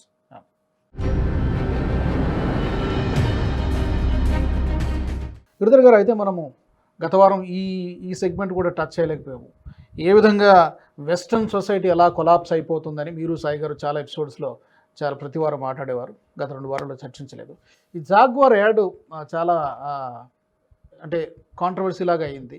ఆ సీఈఓను కూడా ఏడ్రియన్ని తప్పుకోవాల్సిన పరిస్థితి వచ్చింది. ఆ యాడ్ యాక్చువల్గా వాళ్ళు అమ్మాల్సింది కారు, ఆ కారును చూపించకుండా వాళ్ళు ఎల్జీబీటీ వీళ్ళందరినీ కూడా యాడ్లో పెట్టడం అనేది చర్చనీయాంశంగా మారింది. ఎలా చూస్తారు సార్ యాడ్? అంటే వాళ్ళు ఏం చెప్పదలుచుకున్నారంటే 2 అంశాలు చెప్పదలుచుకున్నారు. ఒకటి, మేము దేని కాపీ కాదు, దేని కాపీ చేయము, అన్ని ఒరిజినల్ ఉంటాయి మావన్నీ కూడా అని చెప్పాలనుకున్నారు. 2, మా దగ్గర ఉన్నటువంటి ఏవైతే కార్స్ ఉన్నాయో అవి చాలా అద్భుతంగా ఉంటాయి, చాలా దానికి యూనిక్నెస్ ఉంటుంది, వాళ్ళకంటూ ఒక ఐడెంటిటీ ఉంటుంది. ఈ 2 అంశాలు చెప్పదలుచుకున్నారు. ఆ విషయం చెప్పడానికి దేని వాడుకున్నారు? ఎల్జీబీటీక్యూ వ్యక్తులను వాడుకున్నారు. ఒకతను నల్లగా ఉంటాడు, ఒకతను తెల్లగా ఉంటాడు, ఒకతను మగవాడై స్త్రీ వేషం వేసుకుంటాడు, ఒక స్త్రీ మగవాడి వేషం వేసుకుంటుంది. వాళ్ళందరూ ఒకరు ఇటు చూస్తే ఒకరు ఇటు చూస్తే, అంటే మాకంతా ఇండిపెండెన్స్ ఉంది. ఏదో క్యాప్షన్ కూడా పెట్టినట్టున్నారు, copy nothing, live vivid. Correct, live vivid అంటే జీవించు, చాలా అద్భుతంగా జీవించు, కాపీ నథింగ్, ఎవరిని కాపీ చేయకు. అందుకనే ఒకడు ఇటు చూస్తే ఒకడు అటు చూస్తున్నాడు, అంటే వాడిని నేను కాపీ చేయను, మెసేజ్ అది. కానీ అది దేనికి చెప్తున్నారు? మా కార్లు మేము కాపీ చేయము ఎవరిని, మేము చాలా అద్భుతంగా దీంట్లో వివిడ్గా బతకడానికి చాలా అద్భుతంగా ఉంటుంది కార్లో కూర్చుంటే. మనకి for instance live young live free అని చెప్పేసి మహీంద్రా యాడ్ ఉంది మనకి, సిమిలర్ అటువంటిది, చాలా మీరు హుందాగా బతకచ్చు అని చెప్పేటువంటి పరిస్థితి. ఈ మెసేజ్ని చెప్పడానికి ఎల్జీబీటీక్యూని వాడుకున్నారు. మెసేజ్ అది, కార్ లేదు, అడ్వర్టైజ్మెంట్లో కార్ లేదు, దానికి ఏదో కప్పేశారు, బట్ట కప్పారు. అది కార్ ఏంటో మోడల్ ఏంటో కూడా తెలియదు, మనకి ఏం తెలియదు. దాని మీద కూర్చున్నారు, కార్ షేప్లో ఉంది, యాక్చువల్గా దాని మీద వాళ్ళు కూర్చొని ఉంటారు, లేచి వెళ్ళిపోతారు వాళ్ళు. సో ఇది చూసేసరికి అసలు ప్రజల్లో విపరీతమైన కోపం వచ్చింది. జగ్వార్ కార్ ఓనర్స్ ఎవరైతే ఉన్నారో వాళ్ళు దీని వ్యతిరేకంగా మొదలుపెట్టారు. నా కార్ విలువ 90% పడిపోయింది, అంటే రేపు నేను మార్కెట్లో అమ్మాలి, దాన్ని సెకండ్ హ్యాండ్ అమ్మాలంటే ఎవరు కొనడానికి సిద్ధంగా లేరు, ఎల్జీబీటీక్యూ ఇంత నాశనం చేసింది అని చెప్పడం. తర్వాత ఈ యాడ్ మనకు యూట్యూబ్లో కూడా వెళ్ళి చూడొచ్చు. దాంట్లో కింద వాళ్ళు కామెంట్స్ రూపంలో ఏం రాశారంటే, అసలు ఇంత పనికిమాలిన చెత్త వీడియో తీసి దీంట్లో కామెంట్లు రాయడానికి వీళ్ళు పర్మిషన్ ఎలా ఇచ్చారు? ఫస్ట్ ఎలా ఓపెన్ పెట్టారు? మామూలుగా బ్లాక్ చేసేస్తారు కదా, బ్లాక్ చేయకుండా పెట్టారంటే వీళ్ళ అహంకారం ఏంటో చూడండి అని చెప్పి వాళ్ళు పెట్టారు. దాంట్లో ఇలాగా దాని వ్యతిరేకత ఎంత పెరిగిపోయిందంటే వాళ్ళ స్టాక్ మార్కెట్స్ ఆల్మోస్ట్ 90% పడిపోయింది, వాళ్ళ కొనుగోళ్ళు, వాళ్ళ అమ్మకాలు 98% కొలాప్స్ అయిపోయినాయి. సో అటువంటి పరిస్థితి. అంటే ఆ సమాజంలో ఈ ఎల్జీబీటీక్యూ అంటే వ్యక్తిని చీల్చుకుంటూ వెళ్ళడం, సమాజాన్ని చీల్చారు, తర్వాత కుటుంబాన్ని చీల్చారు, తర్వాత ఇప్పుడు వాళ్ళు వ్యక్తిని చీల్చడం మొదలుపెట్టారు, జెండర్ ఐడెంటిటీ మీద కొట్టడం మొదలుపెట్టారు. సో మీరు అమ్మబోతున్నది ఒక కార్, ఈ ఎల్జీబీటీక్యూ కాన్సెప్ట్ ఎందుకు తీసుకురావాలి దాంట్లో? మీరు కాబట్టి ఇటువంటి కార్ గురించి గొప్పగా చెప్పొచ్చు, గొప్పగా features ని హైలైట్ చేయొచ్చు. కరెక్ట్. సో ఇటువంటి చాలా సునాయాసంగా చేస్తున్నారు. ఇన్ఫ్యాక్ట్ మన దేశంలో కూడా ఇటువంటి యాడ్స్ చాలా ఉన్నాయి, మనం అర్థం కూడా చేసుకోవట్లేదు. ఇన్ఫ్యాక్ట్ వాట్సాప్ అడ్వర్టైజ్మెంట్ మీరు చూసారంటే గతంలో వచ్చింది, అది ఎన్క్రిప్షన్, అంటే ఇంకెవరు చూడకుండా మీకే సీక్రెట్గా ఉంటుంది. మీ ఒకవేళ సెల్ ఫోన్ ఎవరైనా తీసుకున్నా కానీ కూడా మీ చాట్స్ ఎవరు చూడకుండా అది సీక్రెట్గా ఉంటాయి అని చెప్పాలి. దాంట్లో థీమ్ ఏం పెట్టారు వాళ్ళు, ఒక అమ్మాయి వచ్చేసి నాకు వాళ్ళ తల్లి చెప్తుంది, నువ్వు ఎప్పుడు పిల్లని కంటావు అని. ఒక చిన్న పిల్లని ఆడిస్తూ వాళ్ళ అమ్మ, నువ్వు ఎప్పుడు ఇస్తావే నాకు పిల్లవాడిని ఎప్పుడు ఇస్తావే అని చెప్పి ఆవిడ అడుగుతుంది. అయితే ఆవిడ ఇంకొక చెల్లెతోటో అక్కతోటో మాట్లాడుతూ నాకు పిల్లలు ఇష్టం లేదు అంటుంది, నేను కనను, నేను నిర్ణయించుకున్నాను అంటుంది. వాళ్ళ అమ్మ వచ్చేసరికి అమ్మనో అత్తనో ఆవిడ రాగానే ఎన్క్రిప్షన్ నొక్కేస్తుంది, వాళ్ళ ఫోటో చూస్తుంది కానీ ఈ చాట్ కనిపించదు. మీరు చెప్పదలుచుకుంది సీక్రెట్గా మీరు చాట్స్ని పెట్టుకోవాలని చెప్పాలి, కానీ ఏం మెసేజ్ ఇస్తున్నారు, స్త్రీ హక్కులు, మాకు పిల్లలు అక్కర్లేదు. మరి ఆవిడకి పిల్లలు అక్కర్లేదంటే మొగుడిని అడిగిందా పర్మిషన్? మరి మొగుడికి పిల్లలు కావాలంటే ఎక్కడికి వెళ్తాడు అతను? ఇప్పుడు ఇదో కల్చర్ అయిపోయింది మన దేశం. కరెక్ట్. అందుకని ఇటువంటివి ఈ భావజాలం వోక్ కల్చర్ని మన దేశంలో కూడా యాడ్స్లో తీసుకొస్తున్నారు. ఫెమ్ అడ్వర్టైజ్మెంట్స్, అదో బ్యూటీ క్రీమ్, అది బ్యూటీ క్రీమ్ అడ్వర్టైజ్మెంట్ ఒక కడ్వా చౌత్ థీమ్లో తీసుకొచ్చారు అడ్వర్టైజ్మెంట్. ఇద్దరు అమ్మాయిలు కడ్వా చౌత్ వ్రతం వాళ్ళు ఉంటారు, వాళ్ళు ఒక బ్యూటీషియన్ వచ్చి ఇద్దరిని తయారు చేస్తుంది. తయారు చేసి అడుగుతుంది ఫస్ట్ అమ్మాయిని, కడ్వా చౌత్ కిస్ లియే ఆప్ వ్రత్ రఖ్ రహే హో అని అడుగుతుంది. ఉన్కి ఖుషీకి లియే అంటుంది. అంటే నార్మల్గా కడ్వా చౌత్లు ఏంటి, ఉపవాసం ఉంటారు రోజంతా, సాయంత్రం హుందాగా వాళ్ళు తయారయ్యి వెళ్ళి చంద్రుడిని జల్లెడలో చూసి అదే జల్లెడతో భర్తను చూస్తారు. చూసిన తర్వాత భర్తకి దండం పెట్టుకొని అప్పుడు వాళ్ళు ఉపవాసం వదులుతారు, ఆవిడ ఏదో భోంచేస్తారు. అది పద్ధతి. సో వీళ్ళిద్దరు కూడా మేకప్ అవుతుంటారు. సో రెండో అమ్మాయిని అడుగుతుంది, నువ్వెందుకు చేస్తున్నావు వ్రతం అంటే కనుక ఉన్కే లంబీ ఆయుకే లియే అంటుంది. స్టోరీ కట్ చేస్తే ఇద్దరు ఫుల్ మేకప్ వేసుకొని చంద్రుని చూస్తారు జల్లెడలో, చూసి ఒకరినొకరు చూస్తారు. ఓకే, అంటే లెస్బియన్ రిలేషన్షిప్.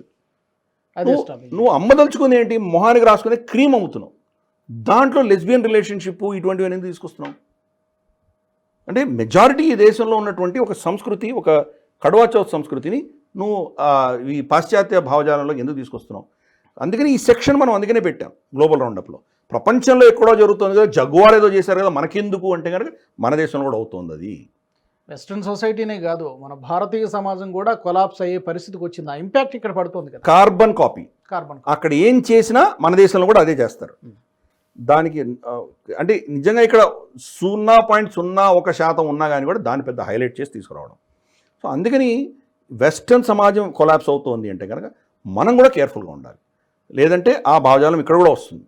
అందుకనే మనం ఈ సెగ్మెంట్లో ప్రతిసారి నేను చెప్తుంటాను, తస్మాత్ జాగ్రత్త. ఇది చాలా మందికి చేరుతుందని ఆశిద్దాం. వాళ్ళు పరివర్తన రావాలి, జాగ్రత్తతో వ్యవహరించాల్సిన అవసరం ఉంది ఈ రెండు సెగ్మెంట్స్ కూడాను, ఓవరాల్గా ఎపిసోడ్ కూడా. Thank you very much Giridhar గారు, ధన్యవాదాలు. ఇది ఈ వారం గ్లోబల్ రౌండప్ కార్యక్రమం.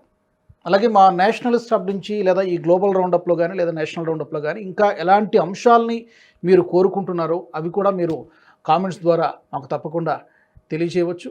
ఈ ఎపిసోడ్ మీకు నచ్చినట్టయితే లైక్ చేయండి, షేర్ చేయండి. అలాగే మా గ్రూప్ ఆఫ్ ఛానల్స్ని తప్పకుండా సబ్స్క్రైబ్ చేసుకోండి. జై హింద్, జై భారత్. ఈ వీడియో మీకు నచ్చినట్టయితే లైక్ చేయండి, 10 మందికి షేర్ చేయండి. అలాగే కామెంట్ల రూపంలో మీ అభిప్రాయాలను మాతో పంచుకోండి. Nationalist hub group of channels ను సబ్స్క్రైబ్ చేసుకుని తెలుగునాట జాతీయవాద జర్నలిజాన్ని ప్రోత్సహించండి. ఈ వీడియో కింద ఉన్న బెల్ ఐకాన్ పై క్లిక్ చేయడం మర్చిపోవద్దు.